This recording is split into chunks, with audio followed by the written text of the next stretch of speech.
Nail, play that shit.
Hey, Nail, play that shit.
Nail, play that shit.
Hey, Nail, play that shit.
Nail, play that shit.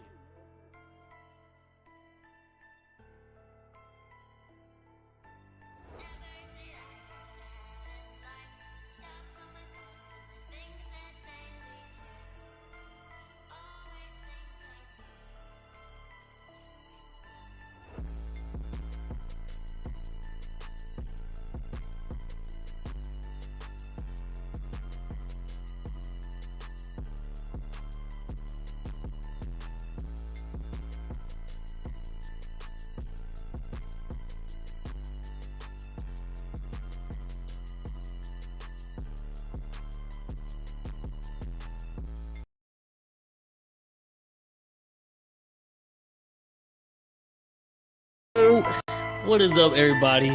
Back again. Y'all already know Hey, what Nail, it play is. that shit. Oh, yeah. Oh man, this man got the background. You already know, man. Get that money, man. Get that money.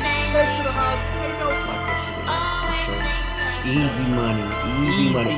Well, it should be easy money, but like Look, I said, knock on wood. Look at the rookies we drafted. We got Dean and we got Davis. Two from Florida. It doesn't get better than that shit. yeah, put that shit up. As Ricky Bobby said, if you ain't first, You're you're last. Exactly. Second place is at 2.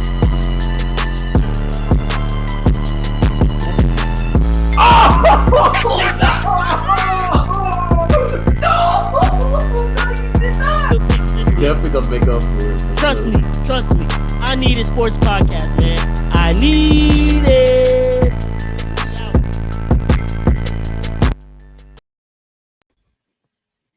Get them in here. We love the kids from the neighborhood. Yes, sir. Welcome, everybody, to the first edition of the live I Need a Sports podcast, man. Can we get it? I need it in the chat. Boy, Austin, love already, man. It's been a long time coming. We made some upgrades. I hope y'all enjoyed, the theatrics of everything, the background. If y'all haven't already, follow us on the socials that you can find at the top of the banner. We back to kick off the NBA season, man. Feels like just yesterday we were watching the Nuggets curb stomp the Miami Heat, and we already here for another season. So we about to give y'all all of our predictions, hot takes, stupid opinions about this upcoming NBA season. We might have a little arguments here and there because some of the stuff been brewing in the group chat. Oh, it's gonna be an argument. It's gonna be some arguments for sure. I'm ready to piss Cam off.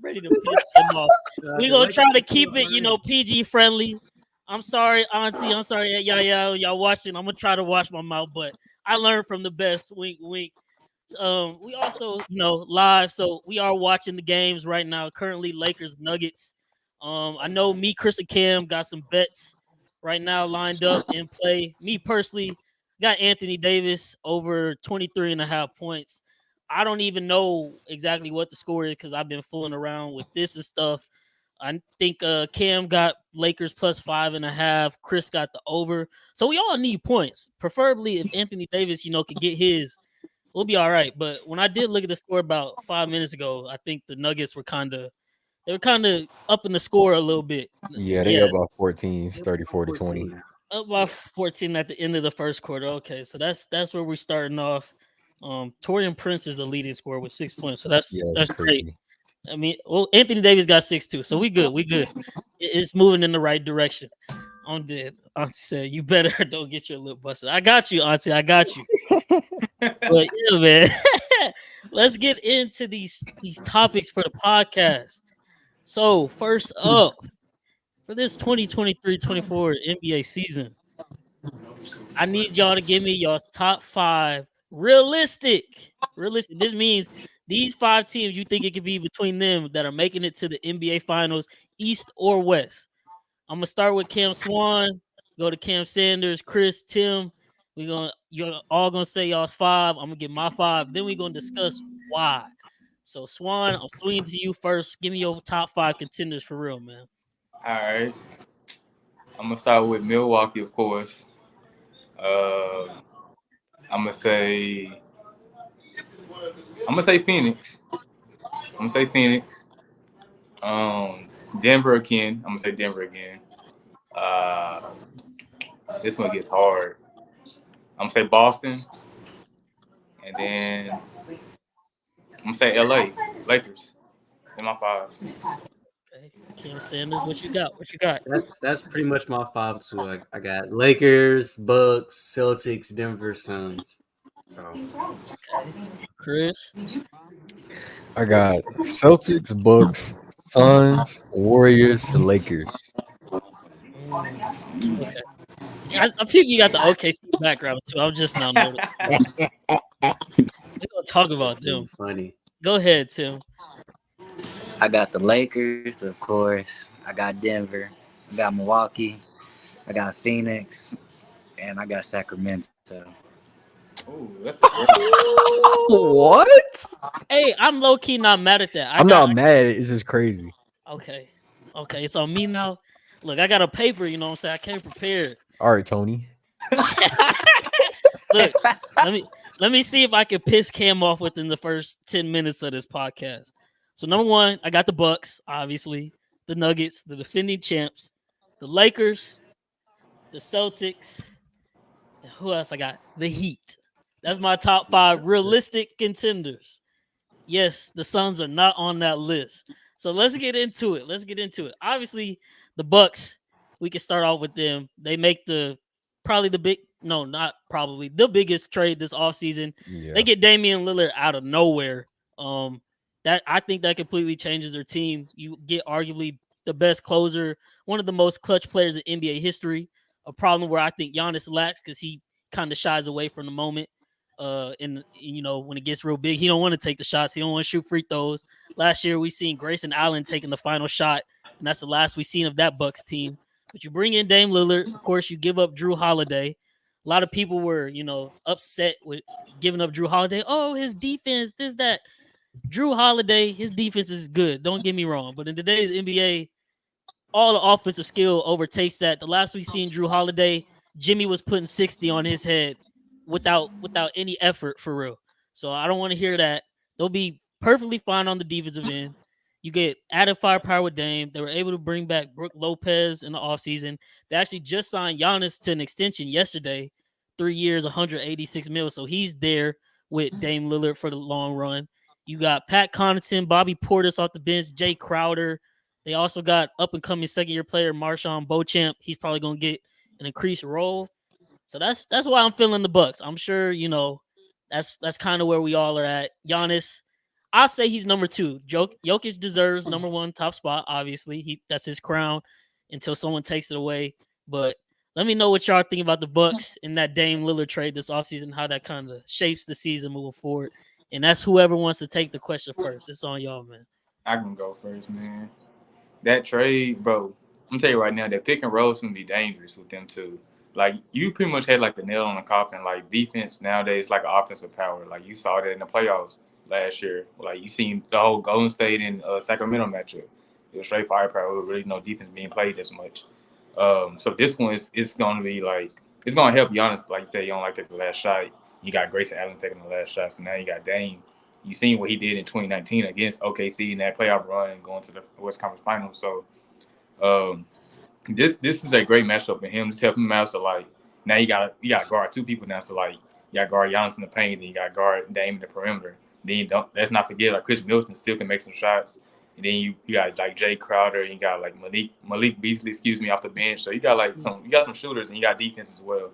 So yeah, this trade right here, it shocked me because I thought he was gonna go to Miami. I'm not even gonna lie. I thought Miami really had it, but they asked for too much and they wasn't willing to like deal with everybody. So we had that theory too. We thought Kyle Lowry was gonna go to Portland because we saw him with Chauncey Billups in LA and in Vegas. Yeah, so we thought he was gonna, make that trade, but it's a great fit though. I'm not even gonna lie. Like having them two now and they got to guard the pick and roll, this trade is gonna be gonna go out. It's gonna open up so much, I think, for that Milwaukee team. And like you said, because I think it literally like the day before reports were coming out that even though like Miami and Portland were having problems talking the trade through, it was still gonna happen. Like that was literally the reports. And then 24 hours later comes across my screen. I'm thinking it's one of the, butt crack sports Twitters or something like, oh, this trolling.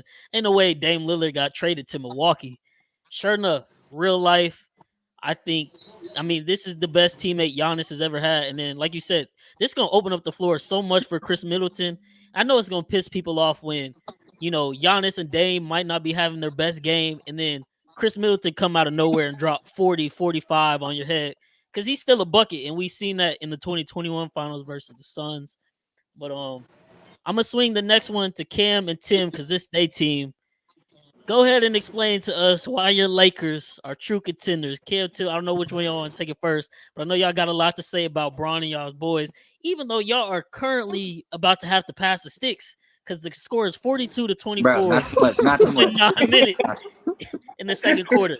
This getting ugly real quick. You want to go first, Tim? You can go first. I'll go. Hey, before you go, I know y'all seen LeBron get broke off. Yeah. He got broke off, and the bucket was made. No, he did not. And the bucket was made. It was Reggie Jackson, wasn't it? He stepped on bro's foot. He stepped on his foot.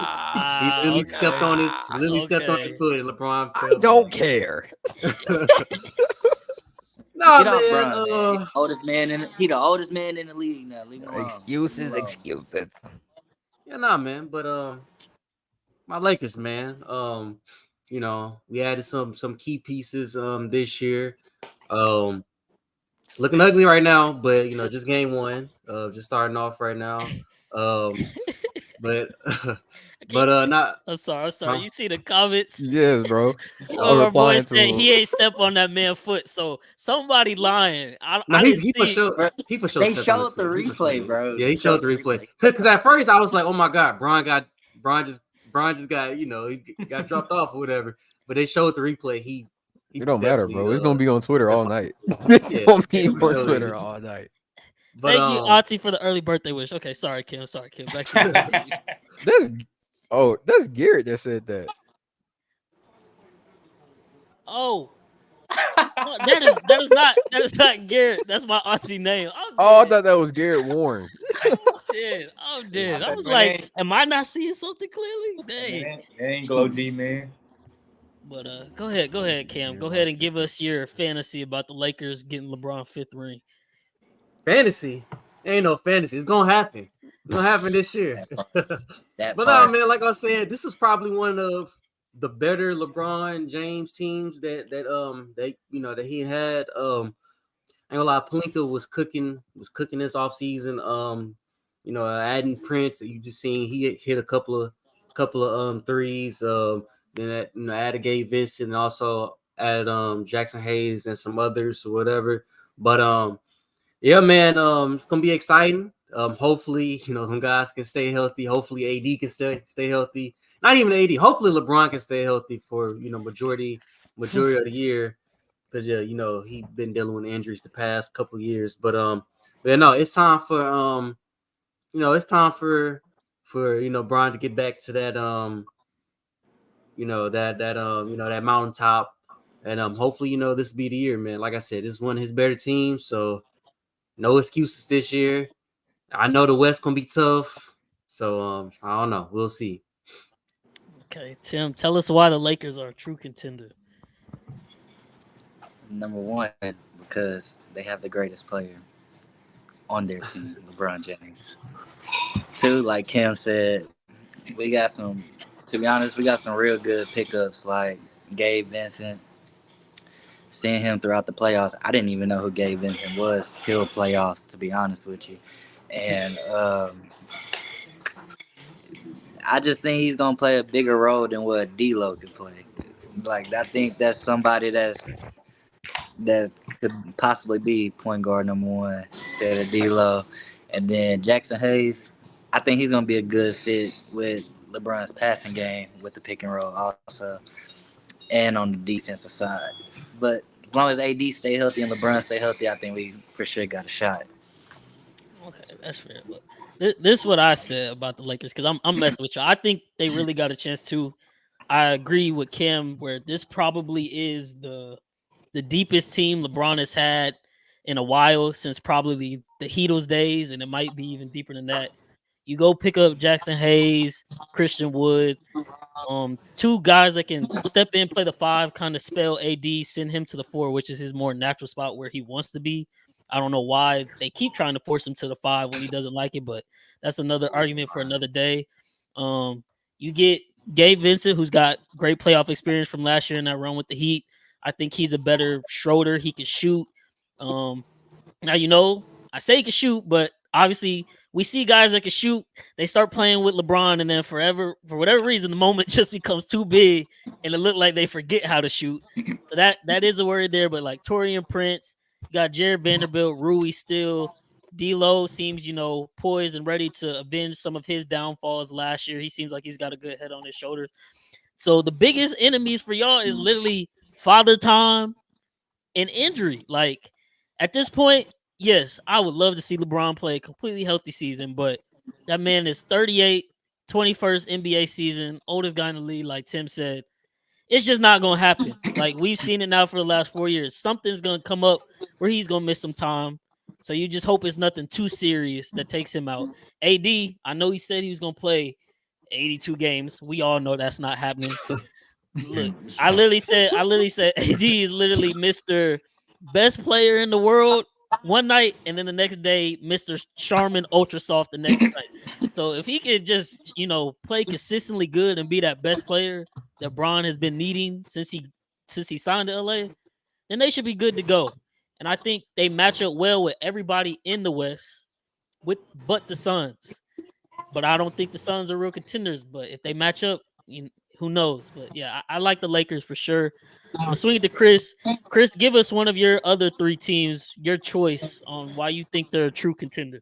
Did anybody have the Warriors? Yeah, only you. Only one. Just me? Yeah. Y'all counting the Warriors out already, bro? Bro, they went. Oh, I'm more than counting them out. I can't. Let's get it That's wrong. crazy. I told y'all that. It wasn't make it true to the last playoffs. year. You was a year too early. That was the problem. Bro, I feel like they was I trash feel like, last bro. year, bro. I mean, they wasn't all that trash, bro. They made it. And they played against LeBron. They lost. I mean, it is what it is. But I just feel like when it comes to Curry and LeBron, it's just hard to count them out. They just such good players. It's just hard to count them out. And maybe it's nostalgia, right? Like literally this past decade, I guess pretty much we've watched Curry kind of just tear the league apart. So it could be that too as well. But I mean, I just really can't see. I mean, I guess Tim said the Kings, and then somebody said somebody else that I count. Oh, y'all brought in the Nuggets. Only reason I didn't say the Nuggets, and it's not because I think they suck, but it's just because I didn't put the Nuggets. But I didn't put the Nuggets. I didn't put the Nuggets because I felt like we always say it, it's hard to repeat. It's hard to repeat. And on top of that, the Lakers, I don't really count them as any competition. I'm not gonna count, at least not their first game. But I want to see how the league adjusts to the Nuggets. I do think they play slow. I think that may be stopped. I don't know. I wouldn't have them as championship contenders this year. That's say they suck. I'm just saying I don't think they gonna make it. I can see, you saying like, oh, they're not gonna repeat. Yeah, I'm just saying they're not gonna repeat. You don't even think they're gonna be in contention to repeat. That's what I'm saying. Because if you look at the Warriors, bro, like they're the only that's one of the teams you named. They didn't really improve their roster. See, the issue with the Nuggets, bro, is that they won last year with an 8-man rotation, and they traded one of their 8 men away. They did. That's important, bro, because Jokic, he gets tired quick, and Jamal and I finna pick up their load when Jokic got to come off the bench, and they traded away Jeff Green. Like that's a tall body. Well, Jeff Green. No, they left. They left for free agency. You talking about referring to Bruce Brown when you say 8 men? Oh yeah, Bruce Brown, but also Jeff. He not on the team either. But I'm saying, that's what I got Christian Brown for. That's what I was about to say. Put some respect on my boy. No. Cam, don't do that. Don't do that. Don't say that. Did you watch them tear up your UT boys for 4 years? Stop. We talking about college? Come on. Talking about college? Hold on. Bro, he dominated the finals. No. He did not dominate the finals. He had some good games for his age. Yes, he did. He didn't dominate, bro. He had some good games for his For age. his role on the team last year, he dominated. That's what I'm saying. He had some good games for his age, but he's not going to replace Bruce Brown. Yeah, He can do everything Bruce Brown can do. Bryce, your opinion is biased, bro. Your opinion biased. Cam know what I'm talking about.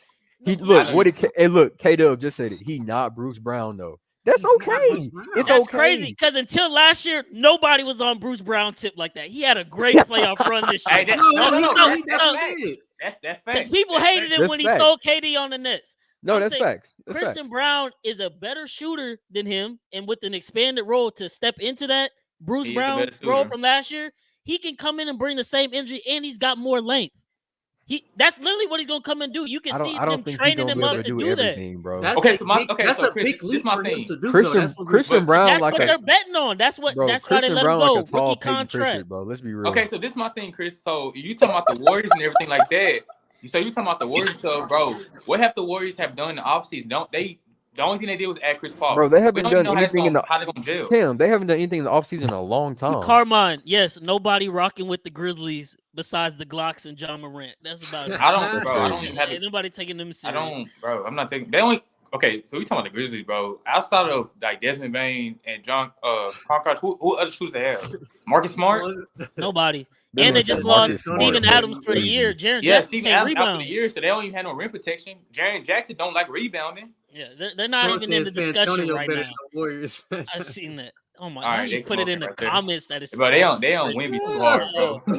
Come on. Okay. Back to the Nuggets discussion. Nah, facts though. He really is. I okay. Say you're right about Christian Brown. He's not Bruce Brown, but you think Bruce Brown was that big of a piece?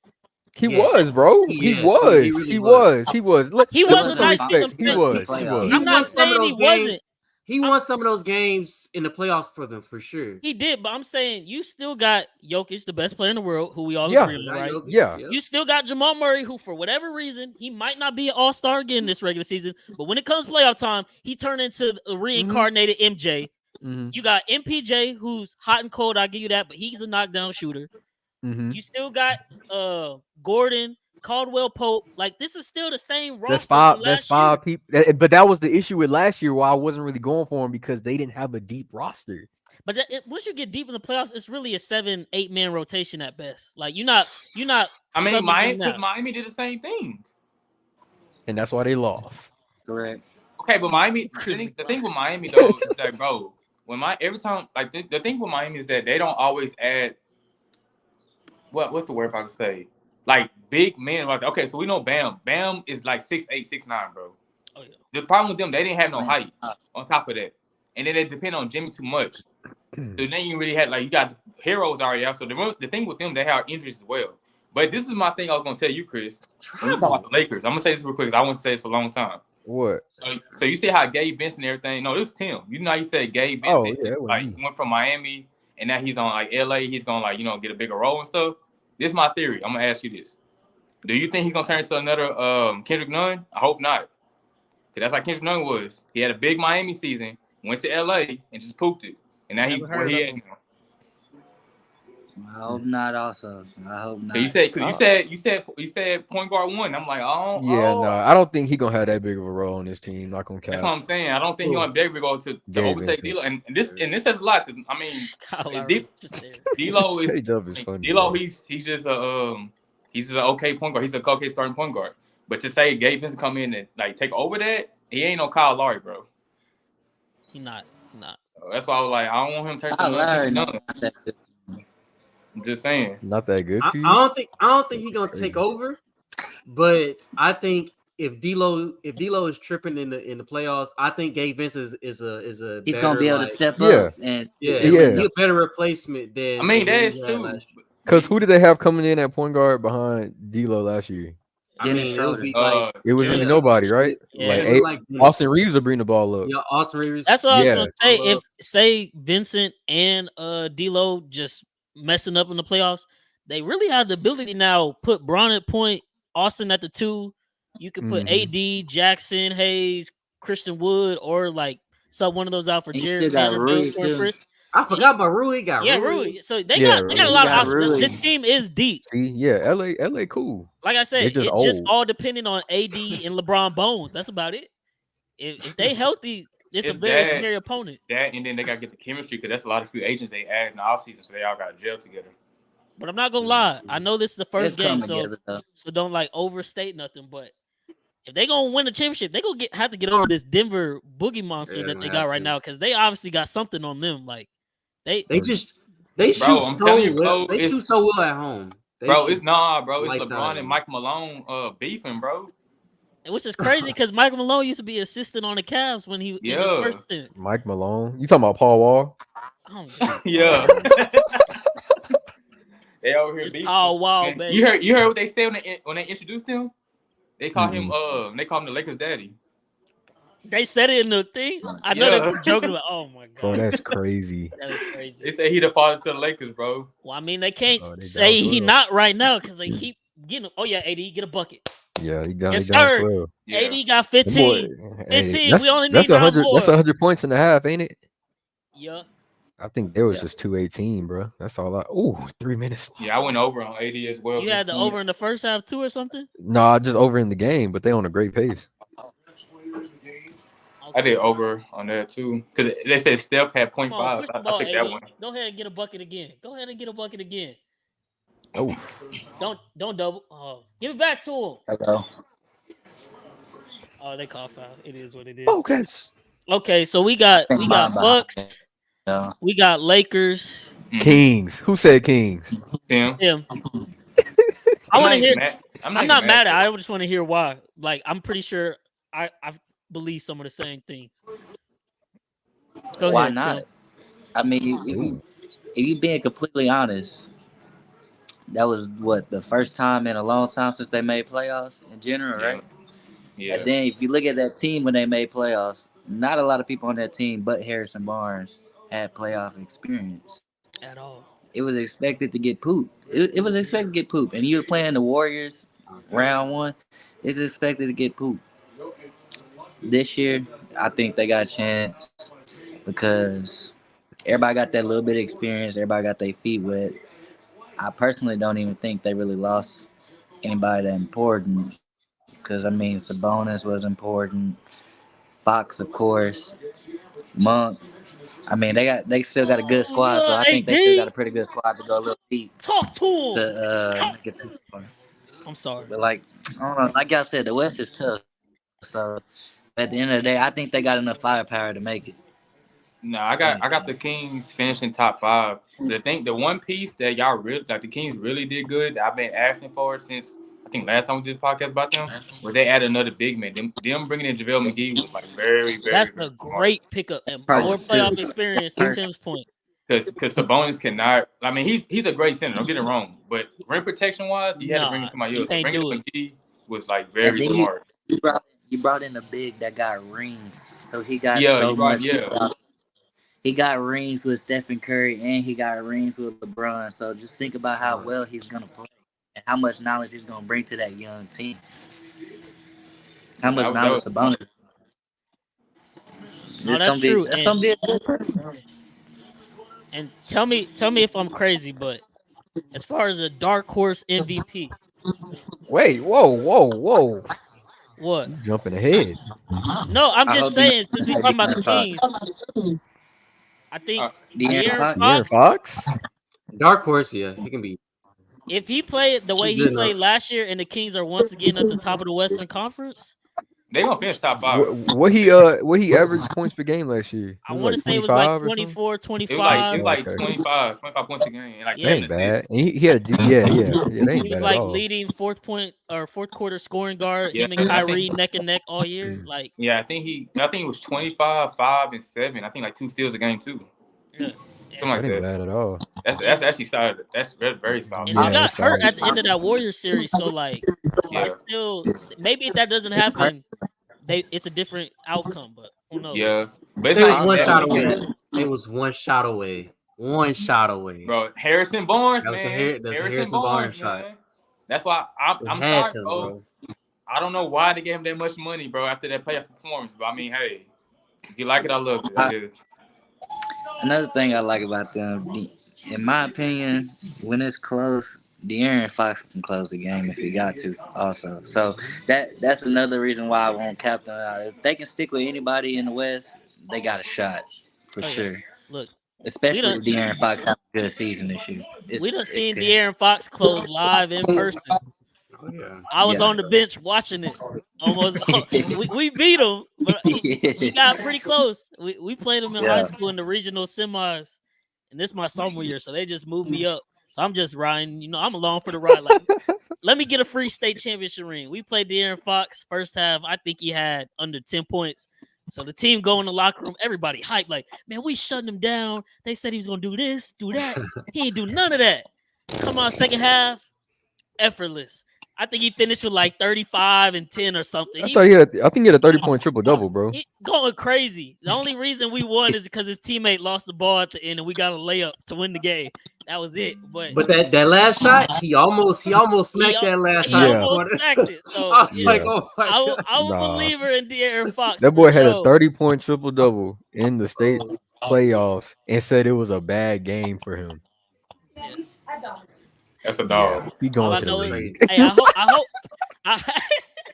Hey, I hope he get MVP so I can say I beat an NBA MVP. Oh, oh my God. This Bryce gonna be 50 years old. Yeah, we played there. You know, yeah, I crossed him over. You know. Oh yeah, in the high five line. Oh man. Okay. What other? Let's get to the Suns, man. I'm gonna let y'all all tell me why the Suns are real contenders, and then I'm gonna shut all that down. Well, we know why they not real contenders, but then we also know why they should be. I mean, come on, bro. You got like three of some high efficient scorers. In the top 5 because what they should be. What they should be, exactly. That's I'm gonna be real, bro. Like that's why I put them in there. The one thing that's gonna stop them, I'm gonna say 1.5 because it really doesn't even matter. Like 1.5 things that's gonna stop them is them not having a true point, obviously. Because I mean they don't have Bradley Beal being a point. And he did okay with Washington, obviously. He had no choice. But I mean, I don't know with Phoenix. But on top of that, like defense. I know it's saying like we all say like defense doesn't matter, but in crunch time it's really gonna matter. And I mean you're replacing your center with Nurkic, bro, and he can't even not a rim protector. And he's not a rim protector at all. He over here getting dunked on by Bron. For God's sake. So I mean, I don't know how they're gonna go. I mean, on their bench, the best scorer on the bench is Eric Gordon. So I mean, they got you know what I'm saying? It ain't like a team that just completely off, but they don't have a point guard and they don't have defense. So I mean, and they're one injury away. Like the people they brought, Bradley Beal, Devin Booker, and KD, all three of them can't stay healthy. Obviously, Eric Gordon too. And Eric Gordon. I can tell you that as a Rockets that's fan. your top 4 scorers on one team that can't stay healthy with your center and Nurkic who can't stay healthy. They're really the Nets all over again. Literally. So they're just the Nets all over again. They're one injury away. The only difference is from Nets is that there was one toe away from beating the Bucks. That was the only issue. There was one toe away from beating the Bucks. Facts. And Harden is a better point guard than Beal, obviously. So I don't know. If they have a major injury, I ain't gonna lie, they're not going far. They one injury away from just blowing it all up, to be honest. No fact. And that's what I was trying to tell Cam earlier in the week. I'm not wishing for injury, but at this point, like all the dudes we watched growing up, they are old. Like Father Time is undefeated. We see LeBron now. He's not indestructible no more. He gets hurt too. KD's in year 18? He ain't been healthy in the last 4 years. He's not about to play a full season. Devin Booker is the younger one of everybody, but he has soft tissue injuries every year. Bradley Beal has been injured. Like you said, Nurkic. Like, they're going to be banged up throughout the year, so I don't expect them finishing top 2, top 3 in the West, which means they might have to, go on a road, and they could get a bad matchup. We seen last year, if Kawhi doesn't get hurt, the Clippers were kind of handling them. And I know that's without Bradley Beal now, and the team has changed a little bit, but still, like, KD, Book, they can only get so many buckets and then not get no stops on the other end, and then the bucket's only going to tire them out, which is why the Nuggets eventually whooped them, because they were just out of gas. And, like, I get it. They made some nice pickups like Grayson Allen, Nasir Little, but, like, them dudes not going to get a lot of shots, and some nights they not going to be on because they not, like, great scorers. Grayson Allen is an okay shooter. He can knock it down every now and again. But, like, it's going to be Booker, Bill, and KD having to put up literally 100. And then if they can get enough stops at night, cool. But in a 7-game series when someone is really focused on you and making adjustments, I'm not going to be a believer in KD, who we've seen, can't lead a team to a championship until he joined Golden State, and then once he left, hasn't been back, hasn't even been close. We seen him get clamped by Jason Tatum that year in 21. Then last year, we seen Denver dog him. Like I said, Kawhi was dogging him. So D-Book, he's one of the most smoothest scorers I've ever seen in my life. Facts. But we've also seen him kind of nut up in the clutch in the finals. Drew Holiday started locking him up. Shit, Westbrook too. Bradley Beal, I think, like, he's a good player. Don't get me wrong, but I think Bradley Beal has been a highly overrated two guard for the past couple years. Like, all the hype surrounding him, free agency. Come on now, like, he's not changing anything that substantial at this point in his career. He's not. Especially if they're gonna have him run a point. That's not his position. What do you think, Cam? What are you thinking, Cam? Go ahead. Tell me why. Well, first of all. Come on, yeah. Let's argue. Let's argue, man. Yeah. Nah, first of all, I think the injury point is so unfair to say. Like, I get what you're saying, but it's so unfair to say because it's like, why would you say that? Like, anybody can get hurt. Like, like you just said, we just seen De'Aaron Fox get hurt. We seen Zion get, so it been younger dudes that get hurt. Like, I understand what you're saying is, these guys are older and they're more easily to get hurt. But I feel like that's just so unfair to say when we seen younger guys get hurt also. So I mean, anybody can get hurt. I mean, injuries happen. Anybody can get hurt, but think about it. Like, if you like 8 years old and you jump off a chair, your knees are good. But if you like 75 and you jump off a chair, you probably not getting up ever. No, I understand that. That's why I'm saying I understand what you're saying, but I think it's just unfair to say it. Why is it unfair? It's unfair. But it's literally the norm because injuries happen. So like, why even bring that up when like a younger guy can get hurt too? Because it's just more likely. That's what I'm saying. So this is the thing. But this is what we're saying. Okay, so we're bringing up three players who've been injured consistently versus a De'Aaron Fox who got hurt one time in the playoffs and was off a broken finger. And he brought up Zion, who 300 pounds, jumping 40 inches. He's still getting hurt. Okay. So that's an anomaly. His body not built for what he can do. Bradley Beal, Devin Booker, and KD all went deep in the playoffs. They even went second round or more. Where Zion has done. So you can't compare this. Zion has done anything. No, but we're comparing like the injuries, and so that's all. I get that, but I'm saying, but we're comparing three players who also won. That's what we're saying. So them to make the finals, they had one previously, like in playoff wise. Zion made playoffs once, and he didn't even played. Yes. And look, I'm not saying younger players don't get injured. That's not what we're saying. I'm saying you're saying it's not fair, but literally at this point, it's the norm because for the last 4 years, all of these players we've named, the grind of an 82-game season, whether it be load management or whatever you want to call it, their bodies can't keep up anymore. And now, like that LeBron is 38, some of these ankle sprains Bron been getting. Like back in the day, he would get that, he pop right back up, tighten the shoe, he good to go. But now it's like, yes, he's still LeBron, but you can tell it's hankering him at certain points in the game because he's just old and his body not going to cure an ankle sprain as quick as it once could. KD, year 18, soft tissue injury. We saw KD get injured in the layup line. We saw him get injured in the layup line.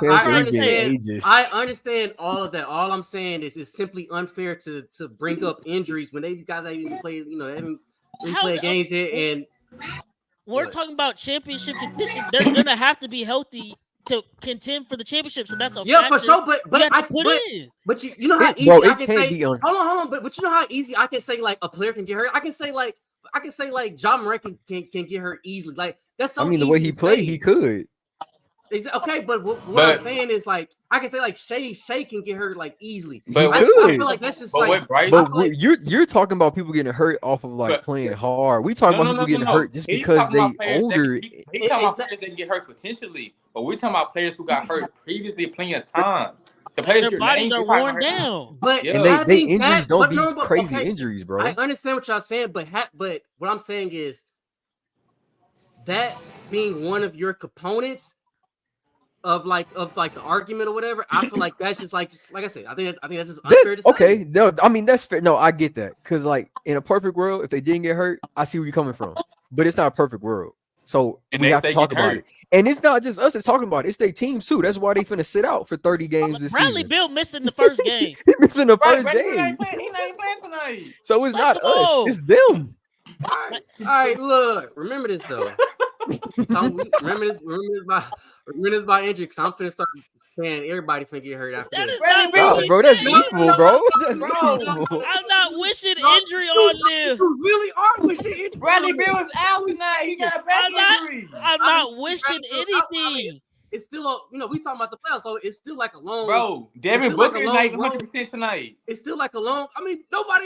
During the season, like nobody's like. Bradley Bill 100%. is missing the first game of the season after he just played preseason. Hold on. I'm finna show you what I'm talking about. I'm not wishing injury on anybody. Let's just go through the list. Look, Bradley Bill, who's missing tonight with a back injury, muscle-wise. Last season, he played 50 games. The season before that, 40. The season before that, 60, 57. It's been 5 years since he's played a full season. He's not getting any younger. Let's go to the KD. Let me pull it up. 1 second. Stats. KD, last year in Brooklyn, he played 39 games and 8 for the Phoenix Suns. That's a total of 47. The year before that, 55. The year before that, 35. This man tore his Achilles. Granted, he's made the greatest comeback from that injury ever, but he's old. He's in year 18, like I said. Like, the body is just worn down. Like Chris Paul on the Warriors. I know we're not talking about them, but like, is it wrong to say that we know at some point in time Chris Paul is going to pull his hamstring or groin this season? Yes, that's a fucked up thing to say. That's a fucked up thing to say. Can't be. I think about it. This no. season, Chris Paul. He cost That's the a fucked up Rockets thing to playoff, say. bro. I understand. It's not wrong to say because you know very well that this whole season Chris Paul's finna be doing like strenuous workouts on his hamstring with his trainer. Like they preparing to make him better. He's gonna have to because the Warriors like to run. Exactly. I'm not even saying it's gonna. I'm not saying I wish it happened, but when you play back to backs and you can't rest, Chris Paul like 37 himself or something like that. Yeah, I think he's 38. His body can't regenerate like that in a back to back. So if he is forced to be out there, the chances of him pulling his hamstring are that much more likely, especially with the history of the same thing. Fucking body can pull that hamstring. That's what I'm saying. But he older, bro. It just likely. happens. It's just more likely. We're not saying it's gonna happen. But it's like, how can you say that when I can name a random young dude that can do the same thing? So Cam. Like we seen Derrick Rose, a young Derrick Rose tearing. Okay, Cam. No, I got one. I got Cam. If it was you racing somebody that was like 37 years old, who giving out first? Y'all got okay. That's what we're saying. No, I've literally been saying. I understand what y'all saying, but y'all not understanding what I'm saying. Well, okay. Look. We wishing injury, and we not. We just We saying for this is just the norm at this point. Like, check it. How we be saying last year it was the Kings. The year before that it was the Grizzlies. You see these young teams who can play the regular season at the highest level consistently because they're young players, they're full of energy, their bodies snapping back like that. So they're finishing at the top of the standings. Now, I'm not saying when it comes playoff time, those teams are going to win it because if these contender teams can get healthy at the playoff time, then obviously, yes, they're better. But we see the younger teams placing better because those young players can play the back-to-backs. They can play the road stretches with no problems. Now this is two different arguments. Well, I think what Cam is coming from. No, it is two different arguments because now you. So I see where Cam come from. He's talking about like the injuries, and it's not fair to say that right now because the season just started. I get that, but what Bryce is saying is that at the end of the day, the players that we name with the injuries always be hurt consistently. So it's like it's not a new story; they always happen. So Bryce is basically saying he prepared for it to happen.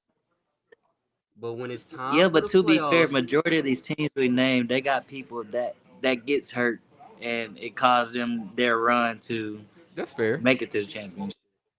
Except like the Bucks. Dang, all of us named the Bucks. Giannis get hurt whenever it's playoff time. Oh, Jamal Murray got hurt. But I'm saying so like when the time. I see where both sides coming from. Like I'm not wishing. Like I hope if KD could play 82 games, Devin Book 82. Like I'm wishing that. But like that's good basketball. For the last, that's great basketball we would get to watch. But for the last 4 years, that literally has not been the case. Like once, okay, that's like one time. That's like what you're saying. Like anybody can get injured. Okay, I agree with you. Twice, it's like okay, probably a coincidence again. 3 times, okay, now we have a reoccurring problem. 4 times, like that's just what happens. Their bodies and it wear be the down same during the injury, season. bro. That's really the part that's the bothersome. It be the same injury. It don't be like something else. It be the same leg. It be the same knee, the same ankle, the same foot. You got KD, you got Kawhi, you got PG, all them players, man. Same thing. Now, but if we're talking about, you're talking about like regular season, but when they get to the playoffs, these guys are maybe not Kawhi, but like when KD gets to the end. When KD gets to the end of the year, besides like his Achilles injury or whatever, he's still playing in the game. This is what I'm saying right now. Like he's still playing. So like, I don't get the injuries. Like I don't get why y'all bring up the injuries when like at the end of the day, when it comes playoff time, these guys are still playing. And like you said, the younger guys, that's every team though. With their star players. Exactly. If that injury is not serious, they gonna play. Exactly. So I see where Cam coming from, but at the end of the day, I see where y'all coming from too. The injuries, but like you said, like with the younger guys during the regular season, yes, they hardest injury, they're gonna be at the higher standings. But the older guys, they're getting the rest from the the back-to-backs. Well, they used to get the rest from the back-to-backs, so they can like just kind of coast. And when it comes playoffs time, they got a little bit more energy, they're a little bit more healthy.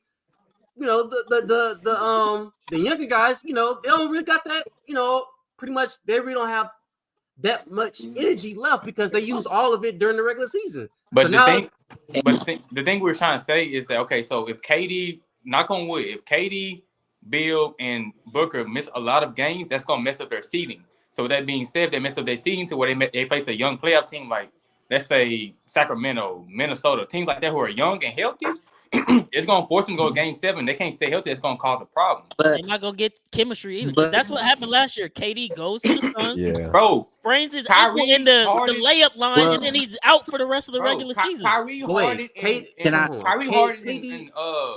came during the season. Yeah, Kyrie Harden and KD, they only played 9 games together. 9.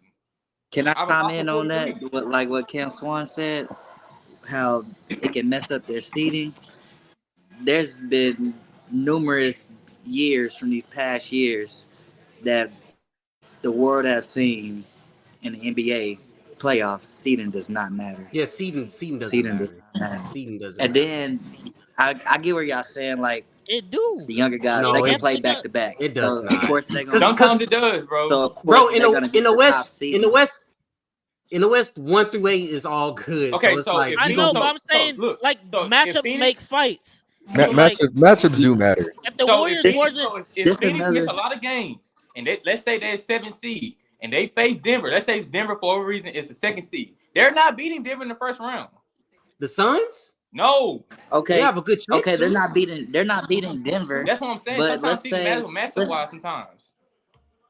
I get where y'all coming from, but it's like it's a lot of things that can go a lot of ways with all y'all standpoints. Because even like what Bryce said, those young guys in the regular season, those are the higher chances of teams getting those higher seed plays. And I mean, when you look at it, let's compare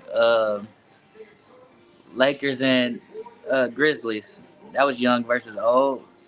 Sacramento versus the Warriors. That was young versus old. The old won. I mean, it's to me when it comes to playoff runs, I think more of experience instead of longevity. And that's what I'm saying. But Denver, like other Tim was saying, anybody could get hurt. So I think it's more of experience instead of longevity because Lakers went from 13 to get into the play-in, and then they made it all the way to the Western Conference Finals. But why was they in that predicament? Because of health. Nobody ever thought the Lakers weren't good. They just couldn't stay healthy, and it put their season in jeopardy. All the way to the? But what got them all the way to the? But they beat a younger team. Okay, when healthy. What are we talking about? But what I'm saying did I say the younger teams are going to be the true contenders? We're talking about the regular season. So why are you bringing up injuries? Because I'm saying if the Phoenix Suns face Denver in the first round. They're not beating them. That's a playoff team. And that's Okay, but team. Denver is not really like a young team. So let's say like if OKC gets like the second seed or whatever. And no, then say the Kings. Kings. Put the Kings in there. Put the Kings in there because they got a year of experience now. Let's say the Suns play the Kings first round. Who's winning? Who's stopping KD? Kings in 7. Who's stopping KD? Who's stopping D Fox? Shit, Grayson Allen. Who's stopping? Hey, those gonna be some high scoring games, bro. You really can't. There ain't no defense on either side of the ball. Who's stopping D-Book? Hey, we go. What's the name from Baylor? Bro, Davion Mitchell. Davion Mitchell. Davion Mitchell stopping Devin Booker. Are you serious right now? I'm not saying he's stopping him. I'm saying that's a good defender that can make it harder. What? Boy. If they were to play in the first round, D Book is averaging 30 that series. Barbecue chicken, 35 easy off the real. And it's not. They might have somebody that can stop Bradley Beal. They might have somebody that can stop KD. They might not have somebody that can't stop Sabonis. There's no stopping D Book. In that so you telling me team, yeah, KD's I said they may have somebody that cannot stop Sabonis, but KD might be number 1, Book number 2, and Bill number 3.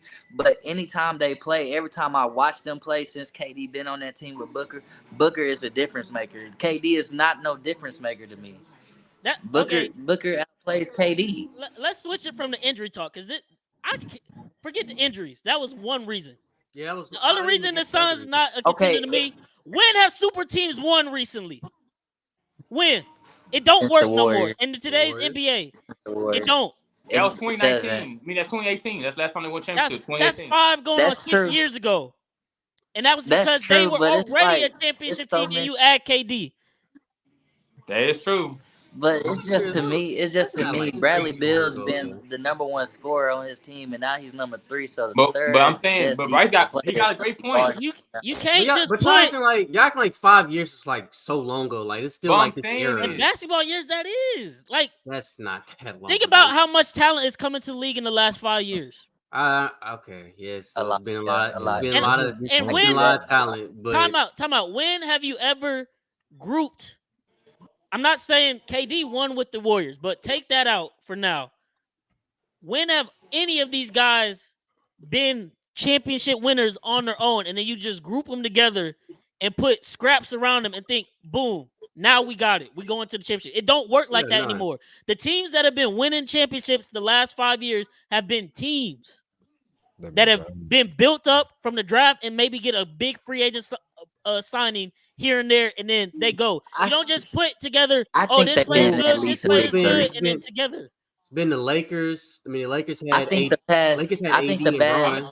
AD and Bron, that's two all-stars. That's a duo. That's 2 all-stars. That's a duo. But they wasn't built up. They wasn't built up from like that wasn't homegrown type. Okay, but Bron is. We know Bron is an anomaly. Obviously, he take anybody to the finals. We know that. Okay, so you. I'm talking about everybody else besides Milwaukee.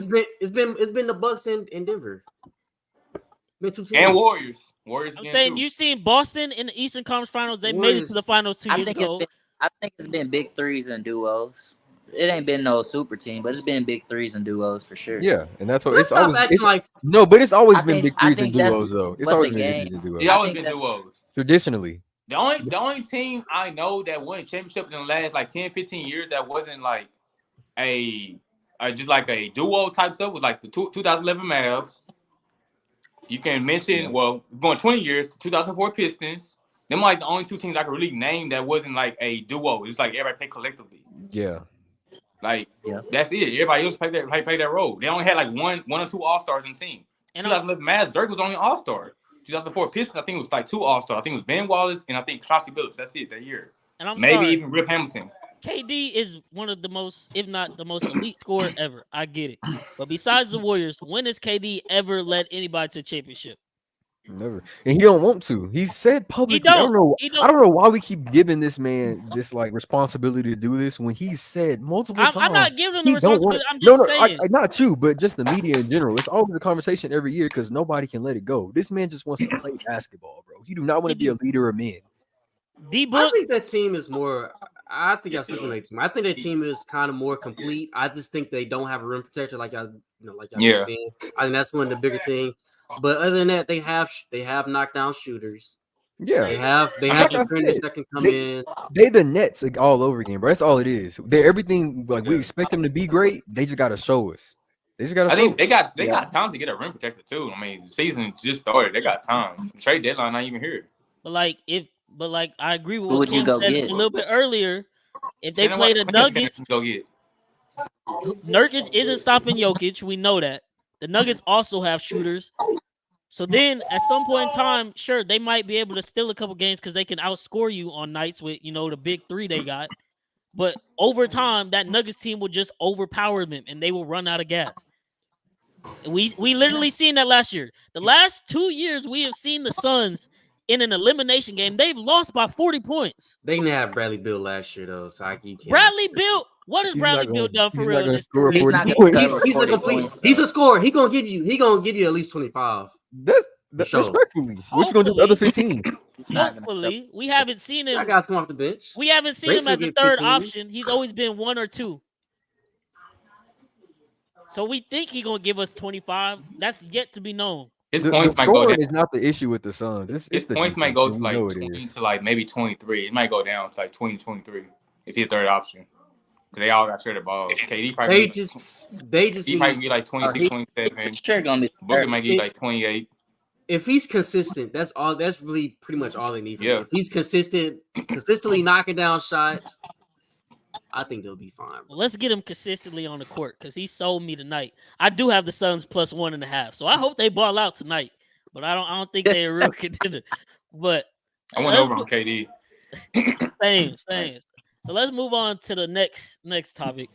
Obviously we talked about blockbuster trade, Dame Lillard to the Bucks, and then following that blockbuster trade, Drew Holiday, who was sent to Portland, they shipped him to Boston. Which trade do you think makes the bigger impact for their respective teams? Dame to the Bucks or Drew Holiday to the Celtics? Because I didn't see Drew going to the Celtics. I didn't see that one coming, but that's a solid pickup for them. No, I think it's a solid pickup. It's just not. It's not like Dame going to the Bucks. It's not even that, bro. I feel like Boston. I feel like they had to. They gave up a couple pieces for Drew Holiday, an Asian point guard, obviously. But Dame Asian too. But the difference is, like you said, defense matters to a certain extent, and Drew Holiday is not a prolific scorer, obviously. But Dame create that space that the Bucks been needing. I mean, if you think about it, even though they won championship in 2021, that spacing wasn't like how it is now. They have great spacing. Like you have to come with them. You got to guard them 94 feet now, type of spacing. Like Drew Holiday, he's not a bad scorer, obviously, but he's not a knockdown shooter. He's not, and in the playoffs, his numbers have been dipping the last couple of years. And not even that, he also showed you like he could be a great combo guard, but he showed you plenty of times he's not a true point. That makes sense. So the thing with Boston is that Boston is like the only team I know who went through point guards like it's crazy. They went from the situation of Rondo, then they had Terry Rozier, Kyrie, Kemba, Dennis Schroeder at one point, Malcolm Brogdon. They went through so many point guards. Now they got Drew Holiday. They can't keep a consistent point guard. So, I mean, I already said it's going to be Boston and it's going to be Milwaukee in the Eastern Conference Finals. I already said that. But I feel like this trade helps Boston more with scoring. Because their defense really didn't go anywhere. They still got Bobby Portis who can play. They still got Brook Lopez who can play. You still got Pat Connaughton. You brought in Jay Crowder. And you got Malik Beasley who can play defense. He's really slept on. Of course, he played bad for the Lakers, but he's really a 3D guard. He can play. Watch him snap back to the Malik Beasley we thought he was going to be on the Lakers. Exactly. He's going to go back to the same cash. He's been talking his smack this whole preseason. He's going to go back to the same Malik Beasley that was on Denver. He's going to come back. But everybody's talking about the Milwaukee's defense really went down. It really did. It's one player. And that's the same player who got cooked in the playoffs against Jimmy Butler. So I feel like the trade helps Milwaukee more than Boston, in my opinion. It helped Milwaukee more than Boston because last year the Bucks were in the bottom 5 of opponent points per game. They were never a good defensive team. So losing Drew Holiday ain't gonna make no difference. If anything, adding Dame is just gonna allow them to outscore their opponents even more. But they've never been good at defense. Yeah, they've been like average. So 5. No, not average. They was in the bottom 5. Matter of fact, they were 4th from the bottom. I think having Dame also allows Giannis to focus more on the defensive end because he doesn't have to burden the scoring load really anymore. Because Dame can go get you 35, and Giannis might only need to get you 27, 15, and 8. That could be his stat line. So, and Brook Lopez he's a great rim protector and a stretch 5 on the other end. So yes, they dip defensively in losing Drew Holiday, but Dame Lillard exponentially his offense outweighs Drew Holiday's defense way more. And then you still got defenders on the back end that are very solid in their own right.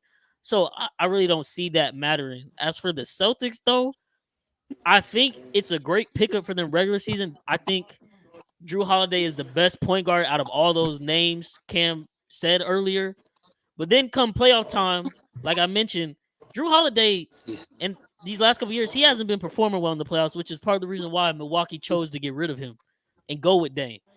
You're going to add that to a Jason Tatum who we've seen. I hope he finally gets it together one day, but he can't be consistent in the playoffs. Jaylen Brown can't be consistent. And you're going to add Drew Holiday to that mix. I just know we're going to have, they might come out game 1, blow somebody out.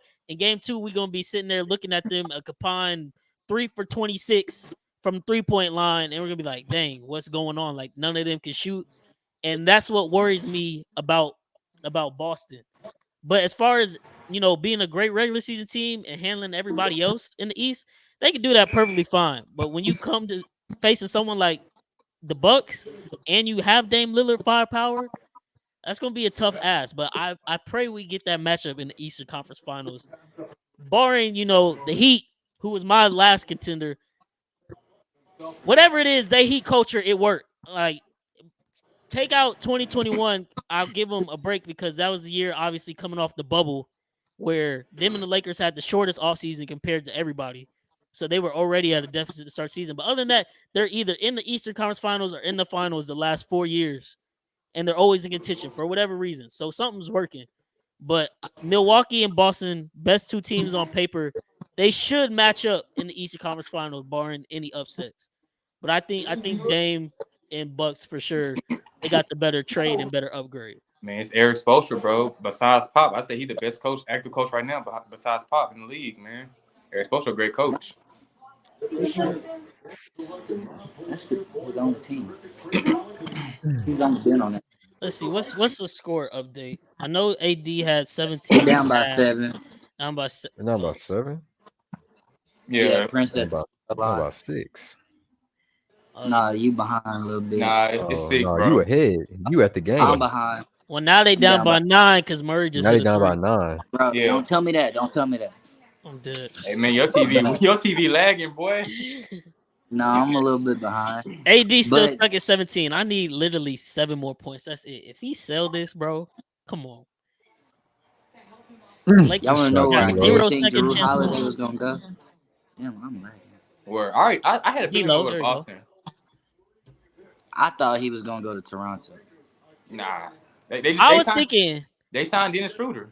I was thinking low key Portland was gonna be petty and send him to Miami after not sending. Nah, I had a feeling Drew Holiday's gonna go to Boston because the Raptors signed Dennis Schroeder to all that money, so that'd be kind of a waste. Boston would have been stupid if they didn't pick up Drew. They've been needing a PG real bad. Okay. Now I will admit, I got another question. I didn't think Boston would all them players, but this is what I'm curious. I'm waiting to see where Malcolm Brogdon's finna go because Portland said they finna trade him away, so I'm curious to see where he gonna go. I thought he already got traded. Nah, he's still there. He didn't get traded yet. How did y'all feel about Aiden going to Portland? Didn't care. He didn't care, to be honest. I mean, it don't change nothing for Portland, but I think it'll be a good restart for him, and he'll be able to play better to his talents. The thing with them is that they said they're gonna keep him and Williams. I think they're gonna start both of them, so that spacing is gonna be horrible. Oh yeah, I will say that was a big loss. I feel like for Boston, even though he hasn't been healthy, but you sub him for Kristaps Porzingis, who I get, he can stretch the floor. But another guy, I'm not wishing injury on, but the last 4 years, not even the last 4. He's never played a full season in his whole career. The most he ever played was his rookie year, 72 games, and after that, it's been 60 or less every year. So that's a And then risk in itself already. Bro, and then on top of that, like you traded away Williams, and then you kept Horford, who's aging, and you got. Oh yeah, Robert Williams did leave. Hey, I Yeah, ain't gonna lie, hey, they but stupid for that. Porzingis They been are looking stupid real for that. good, man. He not Man, Robert Williams. Don't get me wrong, but Porzingis been looking really good. I still would have, bro. I ain't I gonna lie. still You would said have Malcolm picked Brogdon on the Robert Williams. Trailblazers, right? Yeah, he on Trailblazers. Okay. Just make sure. They trying to find him another trade partner to send him. I don't know where he gonna send him to. I honestly don't even know. Like I'm just brain dead on this one, but them losing Williams though, I feel like. I mean, yeah, Porzingis has been balling preseason and everything. I get that, but when Williams healthy, bro, that rim protection is non-existent, bro. See, Like but nobody's gonna go up to the layup, bro. the thing about the Celtics though is that, and I think Mazzulla didn't kind of shown it. Like when Ime was there, it was all about defense. But I don't think not Ime. I don't think Mazzulla cares for defense, bro. He wants to score. Like he wants to put up high numbers, and that's the team that he's built. So. Oh, that's facts. That's why I said now that Ime is signed with Houston, he gonna try to make Houston a more defensive team. Yeah, exactly. And he has been. Hope it happens. He has been. So that's good. Hey, I got that center on my fantasy, so I need him to ball out this year. Talking about Ooh, St. Apper and Saboon? Yeah, I got him. I picked him Bro, up. if they let him play the Jokic role, we'll be so good. No, I had him last year. He did really well for my Yeah, team. I picked him up immediately in my fantasy team. Baby Jokic, I'm telling you. I picked him up and Donkeys. Hey, Bryce, I got that dude. I got Francis Wagner too from Orlando. He been going crazy. Oh yeah, he nice. I picked him up immediately. This man, AD not even looking to score no more. Nah. Okay, next up, let me hear y'all's sleeper teams from the Western and Eastern Conference. Let's start off with East because we've been talking about the West a lot. What's one team that y'all think a lot of people are sleeping on in the Eastern Conference? Do it in a row. Do it in a row. Okay. You want me to start? Yeah, you go. And then Tim and then Cam. And then me and Bryce can go last because I know he's gonna have a lot to say. I'm not gonna lie, bro. I'm gonna say Orlando. Okay. I'm gonna say them. I'm gonna say Orlando. That's a good question. I This never man even thought Caldwell about Pope that. really got that. I'm gonna say Philly. Philly. I don't hear nobody. I don't see nobody talking about them a lot. I'm gonna go with Philly. Cam. You think people are sleeping on Philly? Hold on. Let's Hear talk about nobody after we talk say it. about Let's talk about after we My say bad, it. my bad. I said the Nets. The Knicks. The Nets. The Nets. The Nets. Okay. I got the Cavs. I got Detroit. Detroit. All right. Well, I said Orlando because, like, bro, I feel like they could be a play-in team. I'm not even gonna lie. I feel like that's their ceiling. And the reason why I said it is because everybody's healthy. Excuse me. You got Bankero coming back, Wagner coming back. You bringing in Anthony Black, Cole Anthony back. I feel like, and then you bring in a veteran with Joe Ingles. Like you got some veterans to help out too. I feel like they can definitely be a play-in to even make playoffs like a low seed, like a 7 seed, 8 seed. I really feel like they can go further. Who's their center? Wendell Carter. Oh, he cool. He's not a bad center. Yeah, he's just young. Well, he's not even young. He's been in the league for a while. He's been in the league for a while. He's been in the league for a few years, but 4 or 5 years. He played well with Orlando last year. They just got overlooked, obviously, because they were losing. Yeah. But them bringing in veterans, and then on top of that, they got like new coaching, and they bring back everybody back. I ain't gonna lie, I got them. I can think they can make the playoffs. Honestly, he was in Chicago before, right? He was in Chicago before. They traded him for they traded him for Nikola Vucevic. Okay. I think they can go further, bro. I ain't gonna lie. I think they can make playoffs. Like I feel that. I can see that. They remind me of my young OKC team last year, man. They're gonna be nice, bro. They're gonna be a nice young team to look out for in the East. Then why you say Philly, man? Yeah. Please explain that. I'm not sleeping on them. I just don't hear nobody talk about them no more. Bro, everybody talks about James Harden, bro. Everybody talking about them. James Harden situation. I'm knocked out. Boy. Yeah, no, Philly ain't going nowhere, bro. They are 1 10-game bad start from Joel Embiid saying, "All right, trade me. Let's blow this process up." I got faith in them. I don't. What's crazy is I got them in the Eastern Conference Finals. Huh?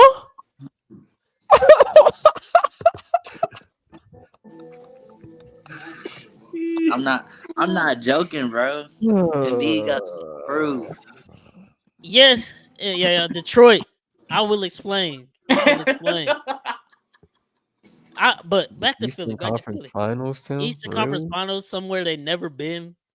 I mean, I think Maxey will like be really good now that he's the prominent guard without Harden because they got that whole mess going on. But Joel Embiid, another person who probably won't be healthy the whole season and has been known to choke in the playoffs. Tobias Harris, who y'all know I hate, he's not a good player. They picked him over Jimmy Butler, and their franchise has been terrible ever since. You got an old PJ Tucker. Like they're not making no noise for real in the East. And I think if they start off bad, then you really have to explore like New York. Like I know it's not like I don't think it moves the needle any for the New York Knicks, but you see the New York Knicks already have a package ready to go to trade for Embiid if that's what they choose to do. And I think that's probably going to end up happening because Embiid wants to go to New York, bigger market, of course. But Philly, I just can't see it. Like they were that team that was really they're literally the Clippers and Doc Rivers. I know he's gone now, but that was literally who they were. The Clippers of the East. The Clippers of the East. Jesus. I got it. Chris, why you say your team, man? Me? Yeah. Bro, I only said the Cavs because I think hold on. My thing messing up. I think when they lost to the Knicks last year in the playoffs. I'm here, bro. Hello? I can hear you. All right, cool. Yeah, they lost to the Knicks last year in the playoffs, right? Yeah. All right, so I feel like when they lost that series, bro, everybody just kind of forgot about them. And then, with Jared Allen getting hurt, he was out for some time. And I don't know. I feel like that team gonna be ready to like they still a team. They're a team that we projected to be a number 4 seed last year. And then by the end of the season last year, like we wasn't talking about them. We ain't talked about them all off season. I haven't seen them on TV all off season, bro. Nobody's talked about them at all. So I just think they're being slept on because they're being forgotten. I don't need people to forget that Donovan Mitchell dropped 70 points. That's fair, but there's also been rumors that Donovan Mitchell don't even want to be in Cleveland, and he's That's probably not leaving. true. That's not true. We're gonna see. Because I told y'all when that trade happened last year, I was like, this is literally the same situation that he was in Utah. The team with really good talent, but they're never gonna win anything in the East. They just young, bro. That's on him, bro. You join a team that's young, but they got experience a whole year together. So I think this year's probably a make it or break it. If they probably doing really bad before the trade deadline, maybe he do walk. But I just don't see them being bad. The only team he want to play for is New York. So I don't know how because they was doing good last year, and then old dude got hurt and they started losing. Yeah.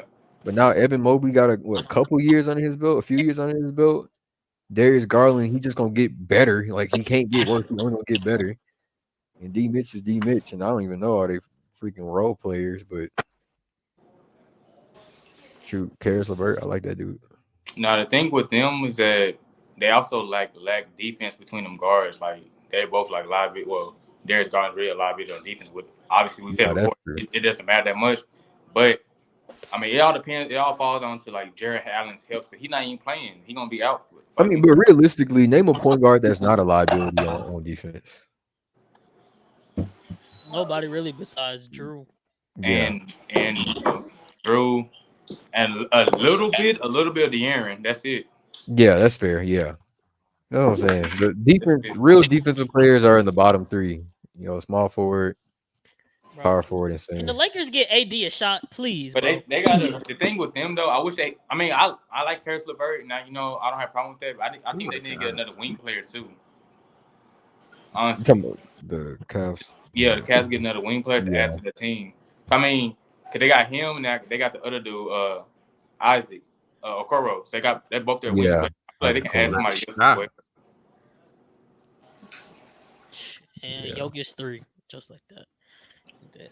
Who Cam, Knicks, a sleeper over Pistons. As long as the Knicks still employ Julius Randle, I'm never gonna believe in them or take them serious. I'm sorry. Yeah, hate Julius gang. What about you, Cam? You say you picked the Nets. The Nets actually a great I pick. almost was gonna say the Nets. I almost gonna say the Nets. Same here. Man, I just think everybody kind of forgot about them. But truly, man, these guys they're gonna be kind of sneaky good. Yeah, this year I agree. sure. I agree. You know, Ben Simmons during the preseason, he was looking pretty well. Looked like he's going back to his old self. So if he's going back to his old self, now you have him. You got what's his name? You still got Cameron Johnson. Still got Mikal. I think that other kid. Which you one? talking about Cam Thomas? Cam Thomas. Okay, I'm gonna talk about Mikal. Mikal first. I think we might see him be like an elite. Yes, I think he's gonna be. No, he MIP certified. That I think he's gonna be in the top like all NBA teams. I think he's gonna be like in one of those teams. And then with Cam Thomas, man, Cam Thomas is he gonna have the green light the whole year. I think that's pretty. You know, he's gonna be a $6 million a year candidate for sure this year. So yeah, man, look out for these the Nets, man. I think they're gonna be something. I think Ben Simmons healthy. Like I'm not saying he's finna be like just scoring because that's not his game. He's still not gonna be a shooter. But I think we're gonna see the old Ben Simmons we saw where he was an all-star, great defender, and they got shooters on that team. Yeah, he said Cam. They got Royce O'Neal, Dorian Finney-Smith, Dinwiddie. Like he's got people to feed over there. Mikal Bridges. I think we're gonna see the old Ben Simmons back because he's fully healthy, and I think they're gonna be solid. So I'm not mad at you now. It's not even that. They got big facts to go down this year. Yeah, but I actually have them picked for our next topic. But my sleeper team, Detroit. The reason why, and this is literally what I said. Last year, Detroit was 17-65. 4 words: abundance of young talent. Literally, they get Cade Cunningham back, who was out for the year. You got new coach Monty Williams as well. You got Asar Thompson, Jaden Ivey, 2 athletic wings who can also handle the ball if need be. It's up in the air on how they're going to play it, but they got 3 bigs to pick from: Marvin Bagley, Duran, and then who else? Isaiah Stewart. When I wasn't even talking about him, I was talking about, let's see. James Wiseman. They both looking for a career resurgence and a fresh start. And I think whoever does win that, they're going to excel in that role. You got Bogey, who's a shooter, certified vet. Monte Morris, point guard, backup vet. They have players on that team.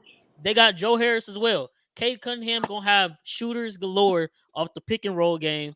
And I'm not saying they will make any noise for real in the playoffs, but I can easily see this team sneaking in as like one of the last seeds in the play-in and then making it interesting. Like they're gonna be a headache night in and night out where it's like, oh, they might be an 8-point dog, and then you look up and Detroit has got a victory because they got nothing to lose. They're young, they're gonna be playing hard, and on a random Tuesday night, they're gonna probably get the best of some teams they shouldn't.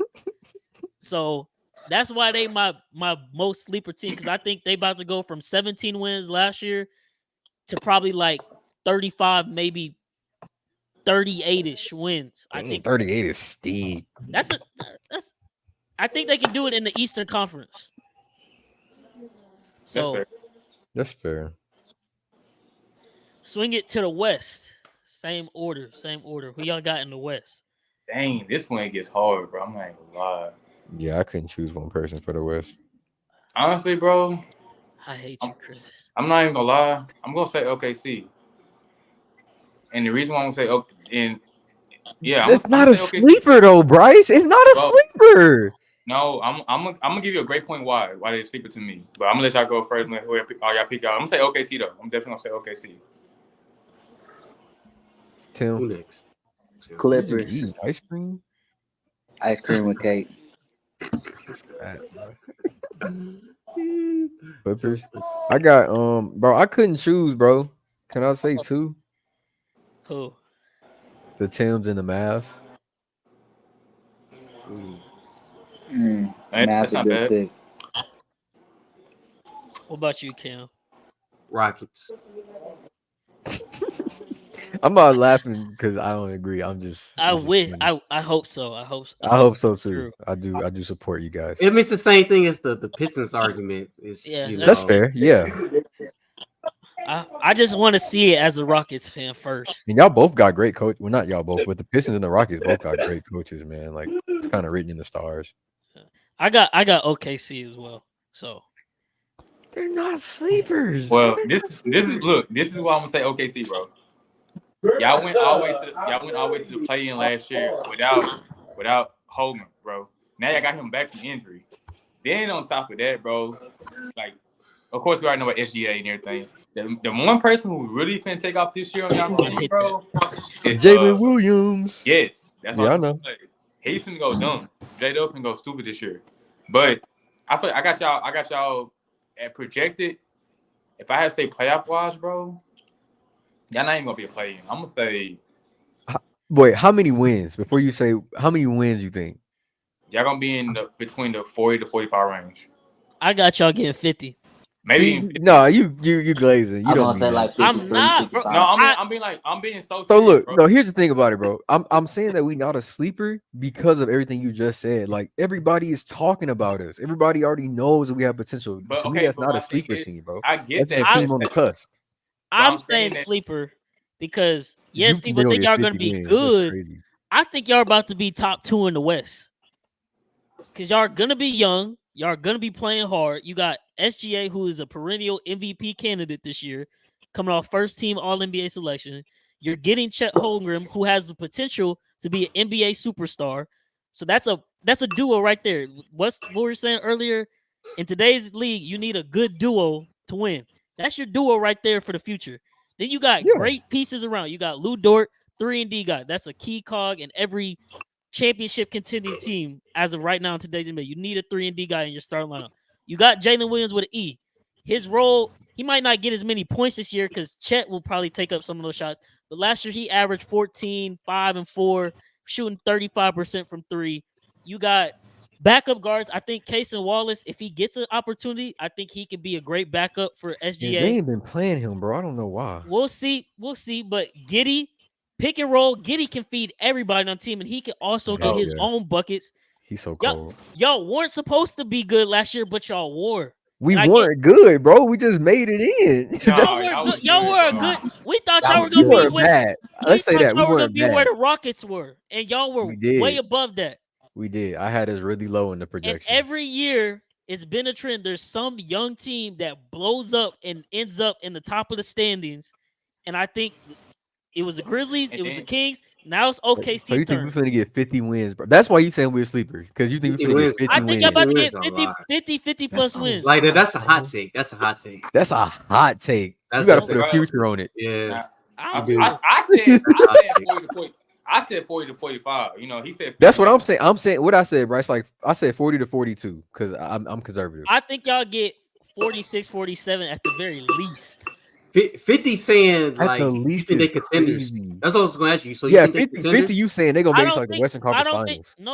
That's where I'm saying this where the conversation from earlier comes in. Well, no, not even that. Well, kind of, but yes, in the regular season, I think they're gonna be great. But then, like we seen last year, they only have the playing experience. So yeah, it's good, but they don't have the experience of playing in an actual playoff series.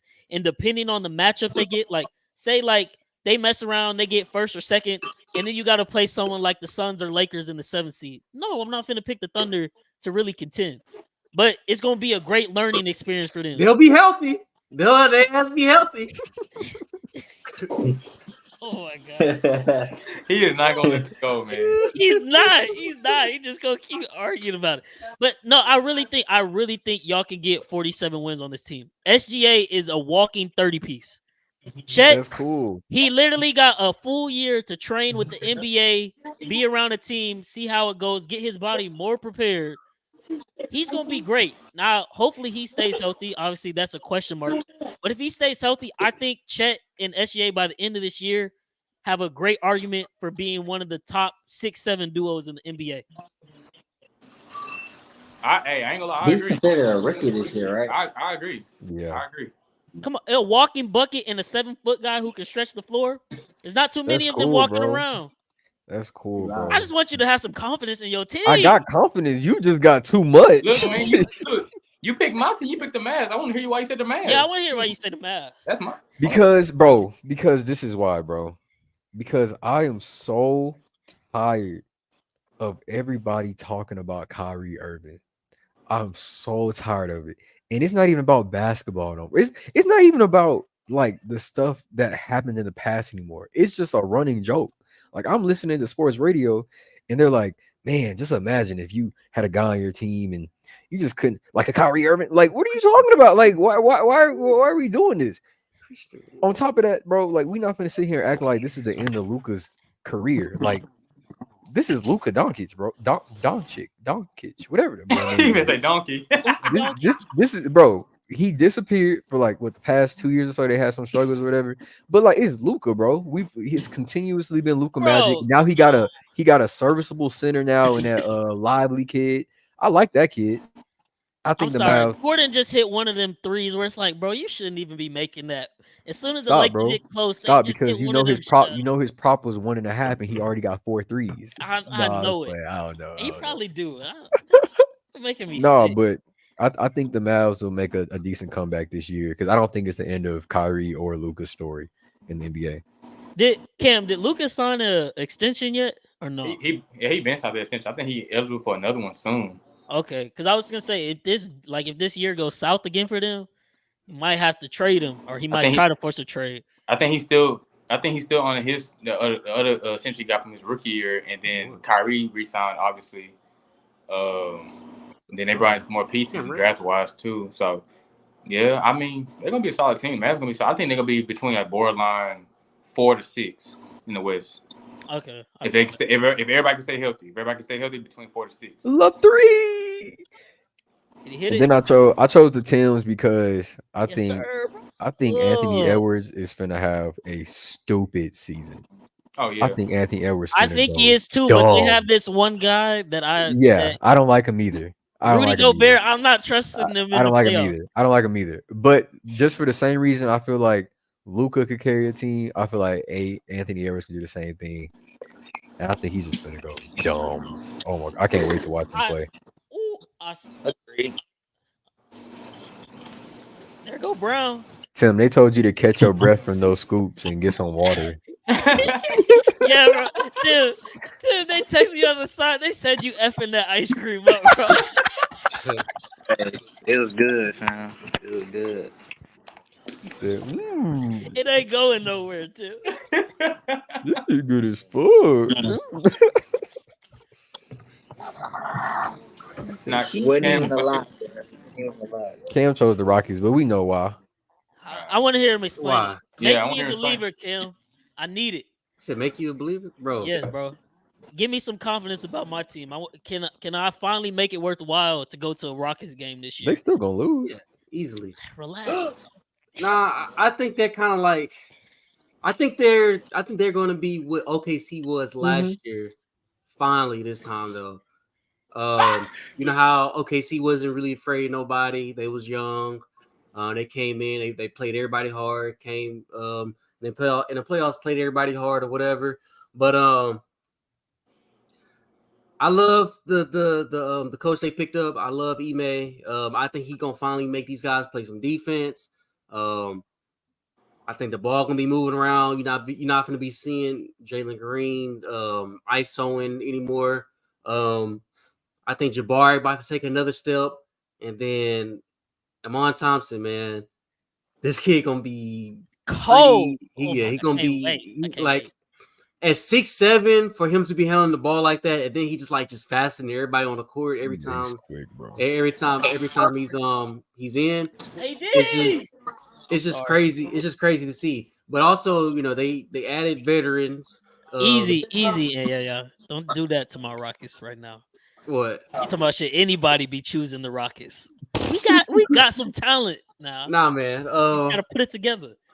Then also, I feel like it's like the Houston effect. So you got the Texans. The Texans just got a young head coach, D'Amico, and you see how that's going out for them. And now let's see what Ime. So I don't know. I think they finna take this next step and at least make it to like a play-in. I think I think everybody's still expecting them to be like kind of like bottom tier still. I just don't. I think they're gonna take another step with Ime. So How many games they won last year? what like? Sure, we was in the lottery, so it couldn't have been that much more than 17 with the Pistons. I think they won 15. I think 15. Oh, we was even worse. Damn. I think it was. I'm not even trying to be funny. I think it was like 15 to 20 between that range. It was 22. It was 22. It was 22. Okay, I was finna say I give y'all 28. Okay. I'm not gonna lie. 28 this year. To make some serious improvements, I need to see at least 30. I think I agree. Yeah. But I think anything moving forward is good. I think 28 is not bad for a growing team. It should be 30 though. I think around 35, 38. 35 is a great year in my book. 35 is a wonderful year. 30. I think 35, 38. At least 30. I think 30 is attainable. I think if Ime can get Jalen under control, because it ain't Jalen. It's Jalen's there, but it's really not going to be his team no more. It's really not going to be his team no more. It doesn't need to be. I want it to be Alperen Sengun's team so bad because I really think he is going to be so cold if they just let him. Like if they hand him the keys to the offense and be like, go to work, it's gonna be dangerous. He's baby Jokic. Chris called me crazy because who he is. You called me crazy last year when I said he's basically a Jokic. I said they should use him like Jokic. And they said I felt like that was a crazy comparison. I feel like it's better to call him like a Sabonis or something, bro. Jokic is that dude. He's baby Jokic. He's baby Jokic. And he's not even baby no more. They said he's 6'11" for real now. And y'all see him in the FIBA games. His bag kind of tough too. I don't know who he got with the handles, but he was rocking some people in the FIBA. Because Wemby gonna body him. I think he was training. I think he was training with a larger one over the summer, if I'm not mistaken. He was. 50K? Yeah. He ain't even got that type of bread yet. I think he was though, for real. He probably was. He was. I seen a video that was like, I think he was training with a larger one. I think he was out on Bleacher Report, if I'm not mistaken. I think his handles is better than Jokic, but I think his passing it's not Jokic level, but it's like right under. It's good IQ for a center. A lot of centers don't have that IQ. They should literally run the offense through. If they run the offense through him, they'll be like they'll be because we got shooters, we got Jabari, we got Jalen, Tari Eason off the bench, Thompson. Like people can shoot. Y'all got a good team. Them. But I like.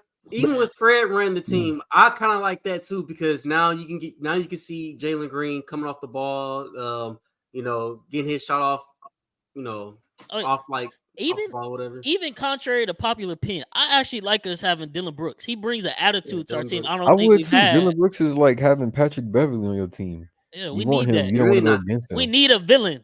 He's honestly really not that badass. What we was kind of other people was kind of as what media was making it out to be. Nah, he's really not that bad. He was a all defense guy. When he first came into the league, he was solid, and then he started getting injured a little bit, so it kind of derailed him. On media day, he said he just got drawn into that Dylan the Villain role, like he couldn't get away from it, and so he just embraced it. Fair. But he said he talked to Ime. Ime was like, we gonna sign you. You can't be doing all that stuff. And he was like, he gonna fix it. He's not gonna be entertaining it and stuff. I think he'd be cool.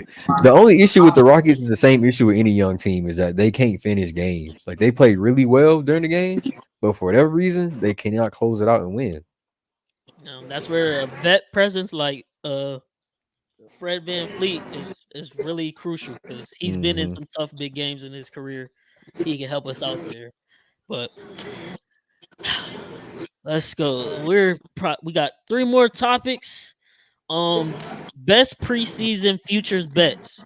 This could be, who you think win an MVP, 6th man of the year, most improved, season total wins, who make the finals, all that. I want to get one bet that y'all think is gonna happen in the future down the road at the end of this season. I'm gonna start first on this one just because it's been on my mind. But I didn't pick them as the best sleeper team like Cam, but the Brooklyn Nets win total is at over 37.5 plus money. I think it's plus 105.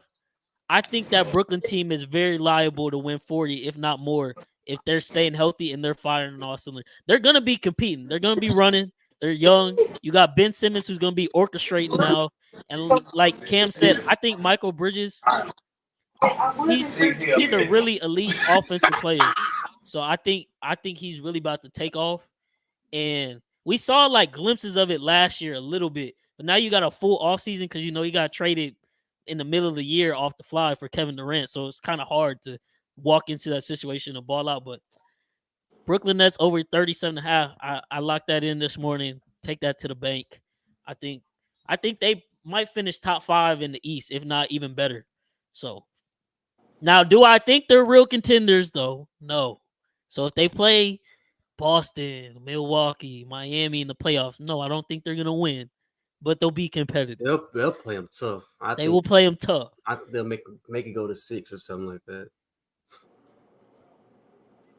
But let's Cam Swan. Let's go with you next. Who you got? Or what? I'm What gonna future say,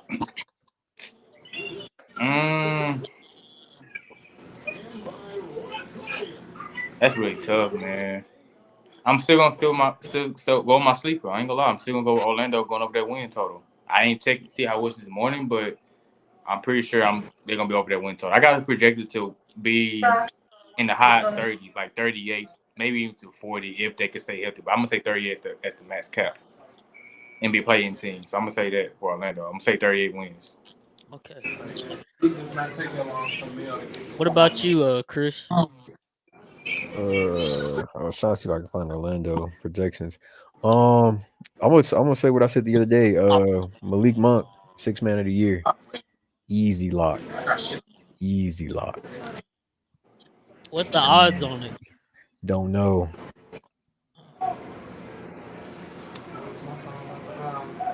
Damn, it's like I look at the score and the Lakers get close, then I look down, look back up, and they're back down. I'm not gonna lie, bro. I'm not gonna lie. If I had the most 6th man of the year in my stuff too, Christian Brown.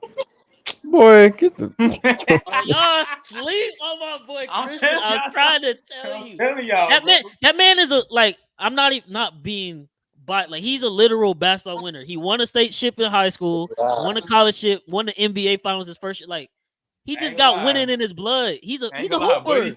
Buddy hooping, bro. He a hooper. Come on now. Hey, Malik Monk odds for 6 man of the year is plus 1,200. Oh, that's good odds. That's good odds. I might have to sprinkle on that one. Emmanuel quickly leading all odds with plus 700. And they're not even extending that boy. That's crazy. Bruh. AD gonna sell me. This man had 17 at the end of the first half. Guess how many points he got right now? 14. No, I was playing. It might as well. He still got 17, bro. He go backwards, bro. This is what I be talking about with AD. Oh man, he be pissing me off. I ain't gonna lie, Tony Prince carrying right now, bro. What about you, Cam Sanders? What you got as a good future bet? I got Jason Tatum MVP. I think this is the year. Finally, I think it's the year. Finally, I don't disagree with it. That's just like, dang, like that's crazy thing to say online. I think this is the year. Crazy thing to say online. No, it's not. It's just like you gotta you gotta hold that down for the rest of the season, bro. You can't take that away. I still got time to think about it. But no, it's something he can do though. That's like it is. I'm not saying it's not. It's just like I was gonna say first Luka. game. Keep it a buck. In today's NBA right now, I'm not talking like all time. Like right now, this year, is Jason Tatum not a top 5 player? He is. Yeah, no, he is. In the league. He is. Yes. No, I'm not saying it's not attainable at all.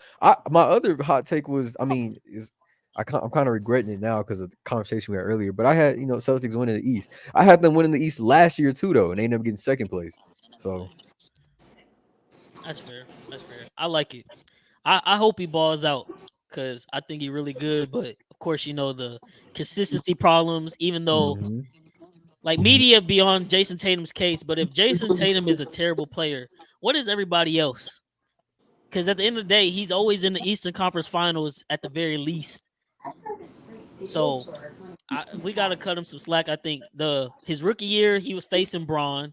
And then when he made it to the finals, he had to face the Warriors. Like he's been battling ever since he got into the league. And he's been holding up his own. So I like that one. And realistically, when they was playing the Warriors that year, they beat themselves. They did. I really did. Yeah. They beat themselves. He really should have a ring right now. Should have did it for Kobe. I mean, he let Wiggins he let Wiggins lock him up, man. You say that? Why did you say that? Nah, he pissed me off. That text message, bro. Come on, bro. Why did you say that, bro? Oh, Come on, bro. That was like unnecessary, bro. It's crazy. Just so random. I mean, he texted a dude for Kobe, and then he started playing like garbage. Yeah, that was disrespectful, bro. Oh man, nah, Kobe got the most missed shots ever. So I mean, you know. Oh, here we go. We're not even gonna get onto that, Cam. Relax. Well, okay. I didn't like Kobe. Okay. So now I did it, bro. I didn't like Kobe, but rest in peace. Rest in peace. I didn't like him or Derrick Rose. Oh my goodness. You lucky JR not listening. He has something to say to you. It don't matter because the GOAT to JR for real is Michael Jordan. I'm dead. He from the city, man. He was in the city. Okay. Next up, what we probably gonna be talking about in the next 10 years or in 10 years is this guy the greatest player ever? And he's got that potential. Now, obviously, living up to it is another thing, and it kind of sucks. That's what's gonna be put on him. But Wembanyama, man, I know it's the preseason, but my God, he looks unstoppable. I'm not gonna lie. So, what can this 7'5" phenom from France do? Bro, I'm not gonna lie. He's unfair, bro. So unfair. Bro, ain't nobody 7'5" dribbling like that. He moving like that, bro. Bro, that's not fair, bro. Like, he hit that tween step back. That video I sent y'all, he went around the screen, in and out between the legs, step back, fade. I watched when they played OKC, bro. That's the first preseason game I watched. I started a little late. That's not fair, bro. That's not fair. And then on top of that, he got one of the greatest coaches of all time in Popovich. Bro, he's finna ball out, bro. If everything's going as planned, bro. I hope he stays. I hope he stays healthy. I hope he stays healthy. I really want him to.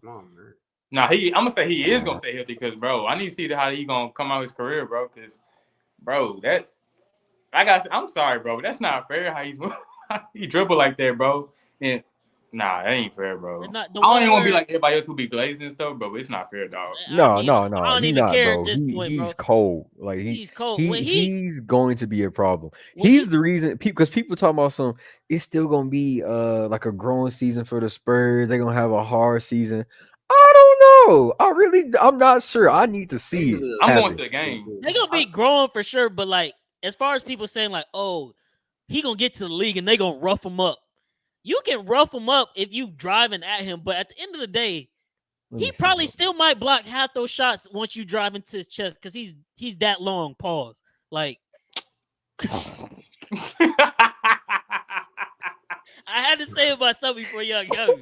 But like when you saw him go across the paint, literally block Wiggins' shot, and then hit the transition three, it's like, bro, he can literally do it all on both ends of the court, and there's nothing you can do about it.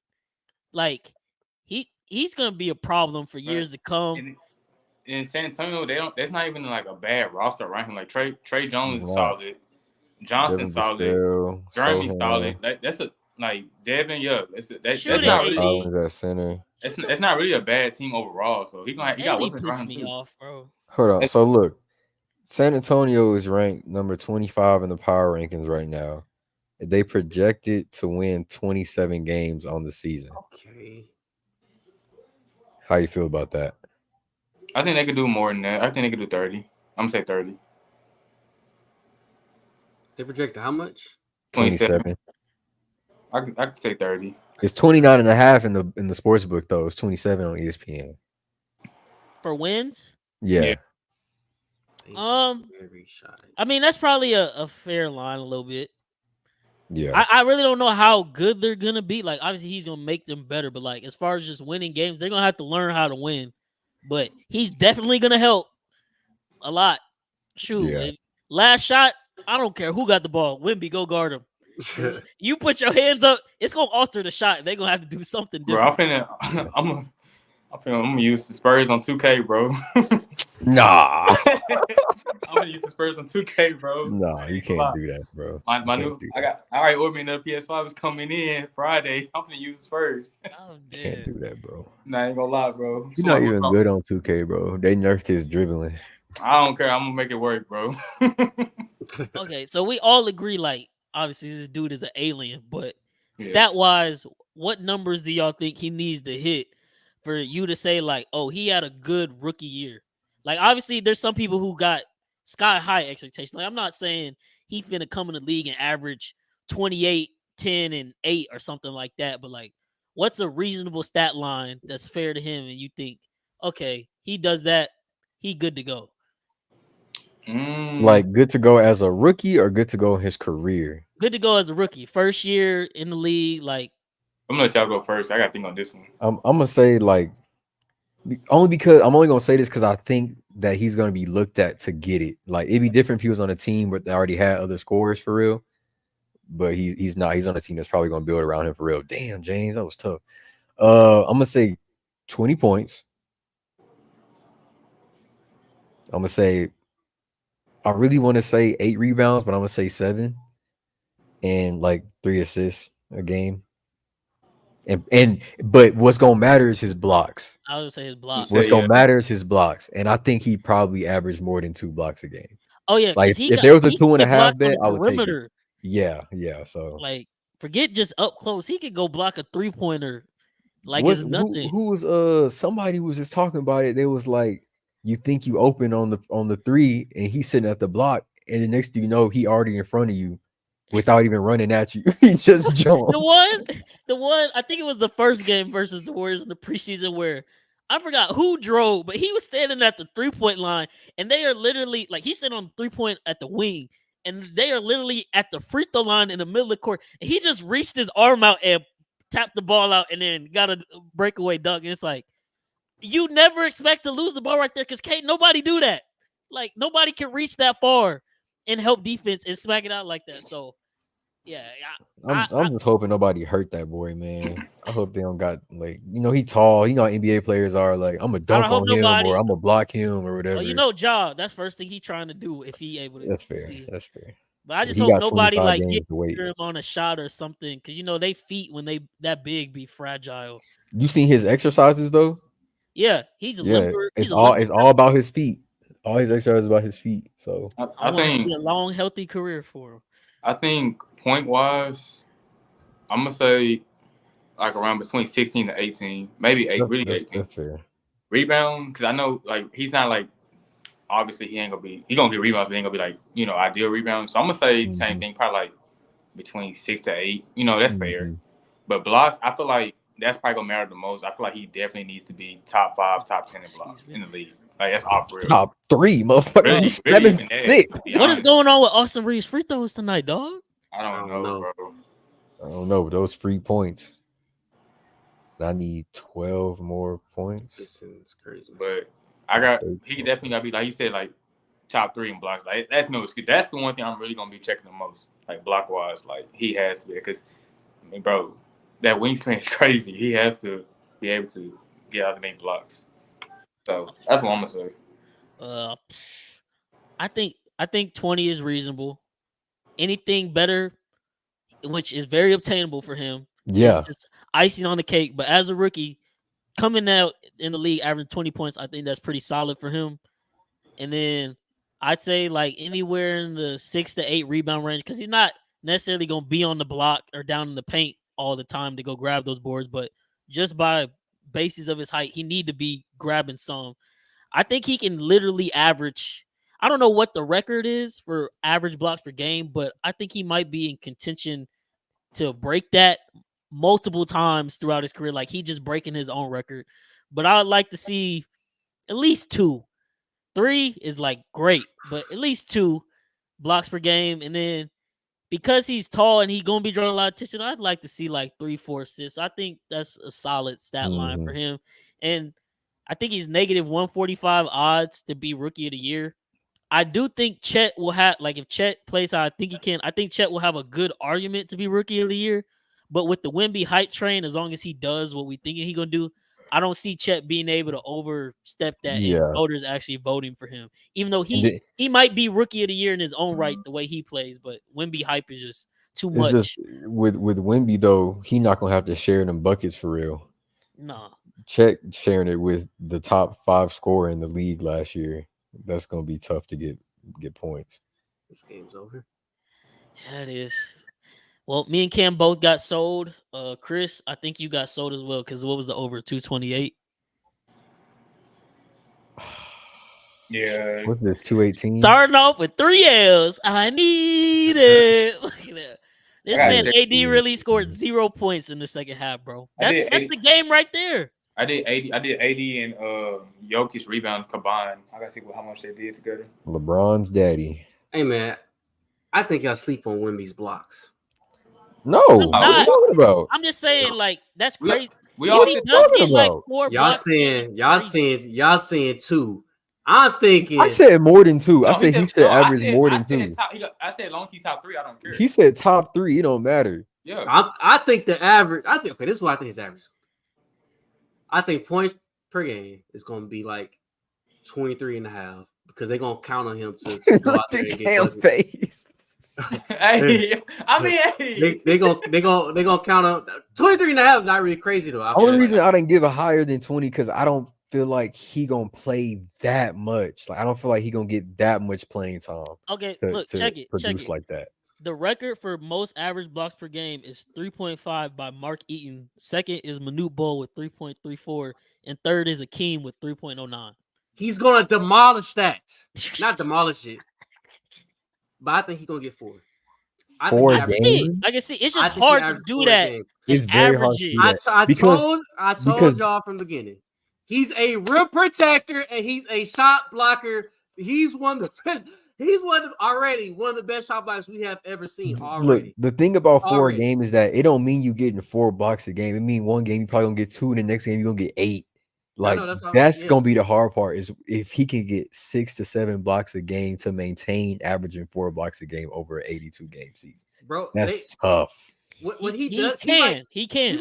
I believe he can. He's a rookie. Manipulates people into thinking that like, oh, the shot is there, but then he just comes out of nowhere and just like smacks it, or like he be at like he gets a lot of perimeter blocks too. Like I don't think that's what I'm saying. That's why I think he will break the record, if not this year, eventually.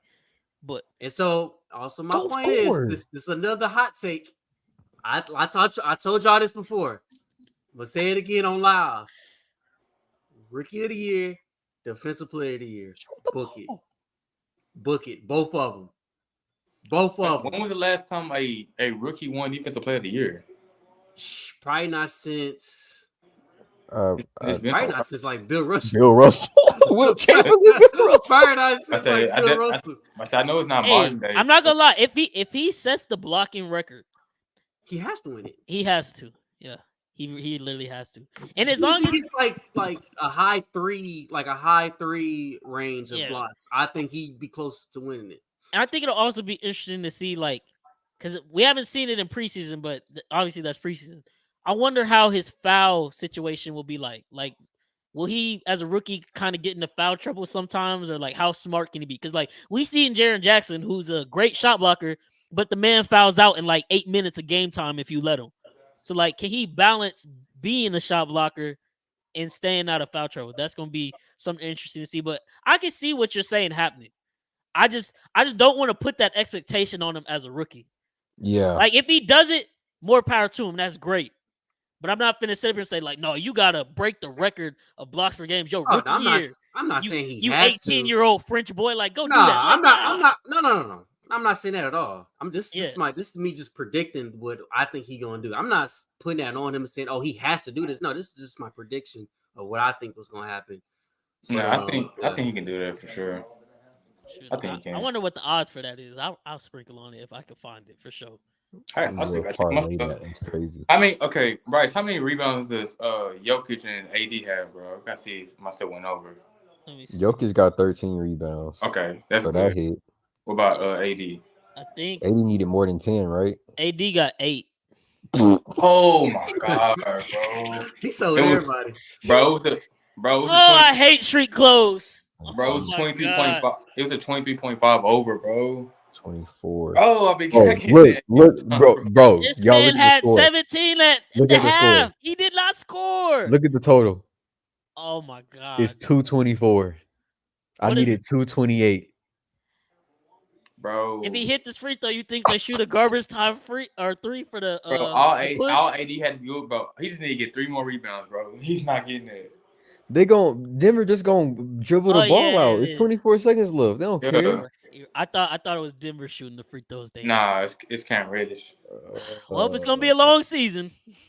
Just throw that bitch up, please. Start bro. off 0 for 2. My parlay. Just throw it up. KD and Suns, please save me. I know I talk too much about y'all, but I need y'all. I went over KD and I went over on Steph. 226, bro. Are you serious? Just throw the ball up. It don't matter. So good. Okay, well, as this game ends, let's wrap up the pod with the final question. It's time for the way too early finals matchup prediction and who you got winning the NBA chip. Obviously, this is all thinking like health-wise, everybody good to go. Injuries would change things as the season goes on. But as of right now, if everybody has a healthy roster, who do y'all have in the 2023-24 NBA Finals, and who wins it all? First, I gotta think. Okay, I'm gonna let Chris go first. Celtics, Lakers, Celtics in 7. Cam Sanders. Celtics, Lakers. I can 5. Stupid ass. Lakers like in 6 or 7. Okay, I got Bucks, Nuggets, Bucks in 6. I ain't gonna lie, I said the same thing, but I'm gonna say 5. And 5? Ooh, yeah, I'm saying 5. I think Dame Lillard gets his revenge for that playoff series a couple years ago where he went off for 55 versus Denver and CJ sold him the whole game and they ended up losing. That's the reason why I said 5. Yeah. And then you got Giannis, who's not going to be able to like shut down Jokic, but he'll be able to do some of the same things Jokic can do to them on the other end of the court. That'll be a great matchup. This final, in my opinion, this finals run is going to show Giannis gonna prove to why he should be number 1 again in the league. But on the flip side, imagine the battle between Jamal and Dame. That's gonna go crazy. That's gonna be tough. But, it's gonna be some games where they both have 40. I ain't gonna lie. They're not gonna stop each other. Bro, it's gonna be another bubble between Donovan Mitchell versus Jamal. It's gonna be like that all over again. They both put up 50. It's gonna be crazy. What Jamal had tonight? Because he didn't want to get interviewed. I don't even know, but it looked like he balled out. Every time I looked up, he was hitting the shot. Probably 25 or something. I don't know. Let's see. He didn't even lead in points. And of course, Jokic starts the season off with a triple-double. Damn near 30-point triple-double. I'm a Jamal. He's the best. I'm sorry I said he wasn't, but yeah, he is the best. Jamal had 21. Okay, so I was off by 4. Right. Bro, Jokic that's Jamal starting numbers. He always starts season like that. So yeah, Lakers gonna have to figure something out versus Denver team. They definitely got their number, and that's a monkey. They got to get off. Yeah, 29. He could have had a 30-point triple-double the first game. Like, come on, man. After this man just been worried about racing horses all summer, and he's just walking crazy. Bro, I just come in, I do my job, I clock in my app. Bro, the whole time with the parade, bro, he was not trying to be there. He said, I just want to go home, bro. You so right, and AD is in full season form. Bro, he stole me, but I don't hear nobody. There's a couple times where I looked over, he was just laying on the ground. I'm like, oh God, what's wrong? Like, get up, please. It don't even matter because he ain't scored the second half. He sold my parlay. I don't hear nothing about AD tonight, bro. I'm dead. I'm so dead. Well, you fried my stuff, dog. I got to depend on KD now. Knock on wood, man. Knock on wood. I need KD. But we appreciate all of y'all who listened all the way through. We appreciate you if you just stopped in for a little bit, watched. First ever live podcast. We're going to be doing more of these in the future now that we know how to do them. We got the setup. Cam, appreciate you for coming on. You know we got to bring you on for a lot of NBA. We're going to bring you on for some NFL. Don't worry. I was waiting on the Cowboys-Eagles matchup. So, I had everybody mad with the 49ers law. Text me mad. Yeah, so we definitely going to bring Kevin you back Byard, on. baby. Yes, sir. And then Tim, I know Tim got off, but appreciate Tim for stopping through. Chris Cam, we back in action NBA season. As right now, we should be recording these episodes Tuesday.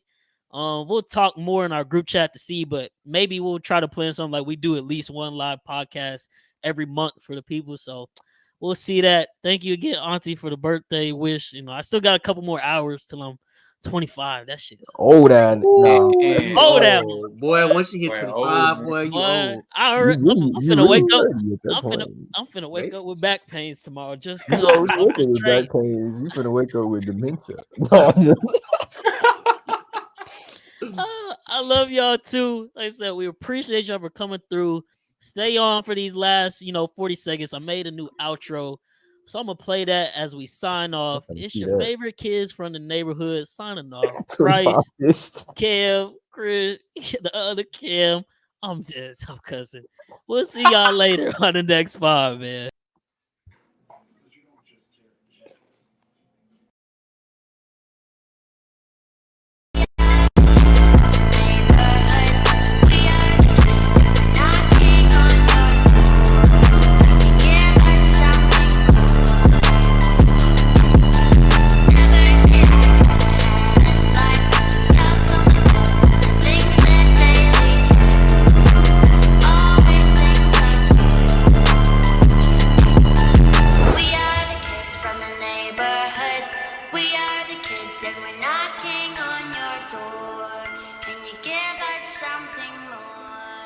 I need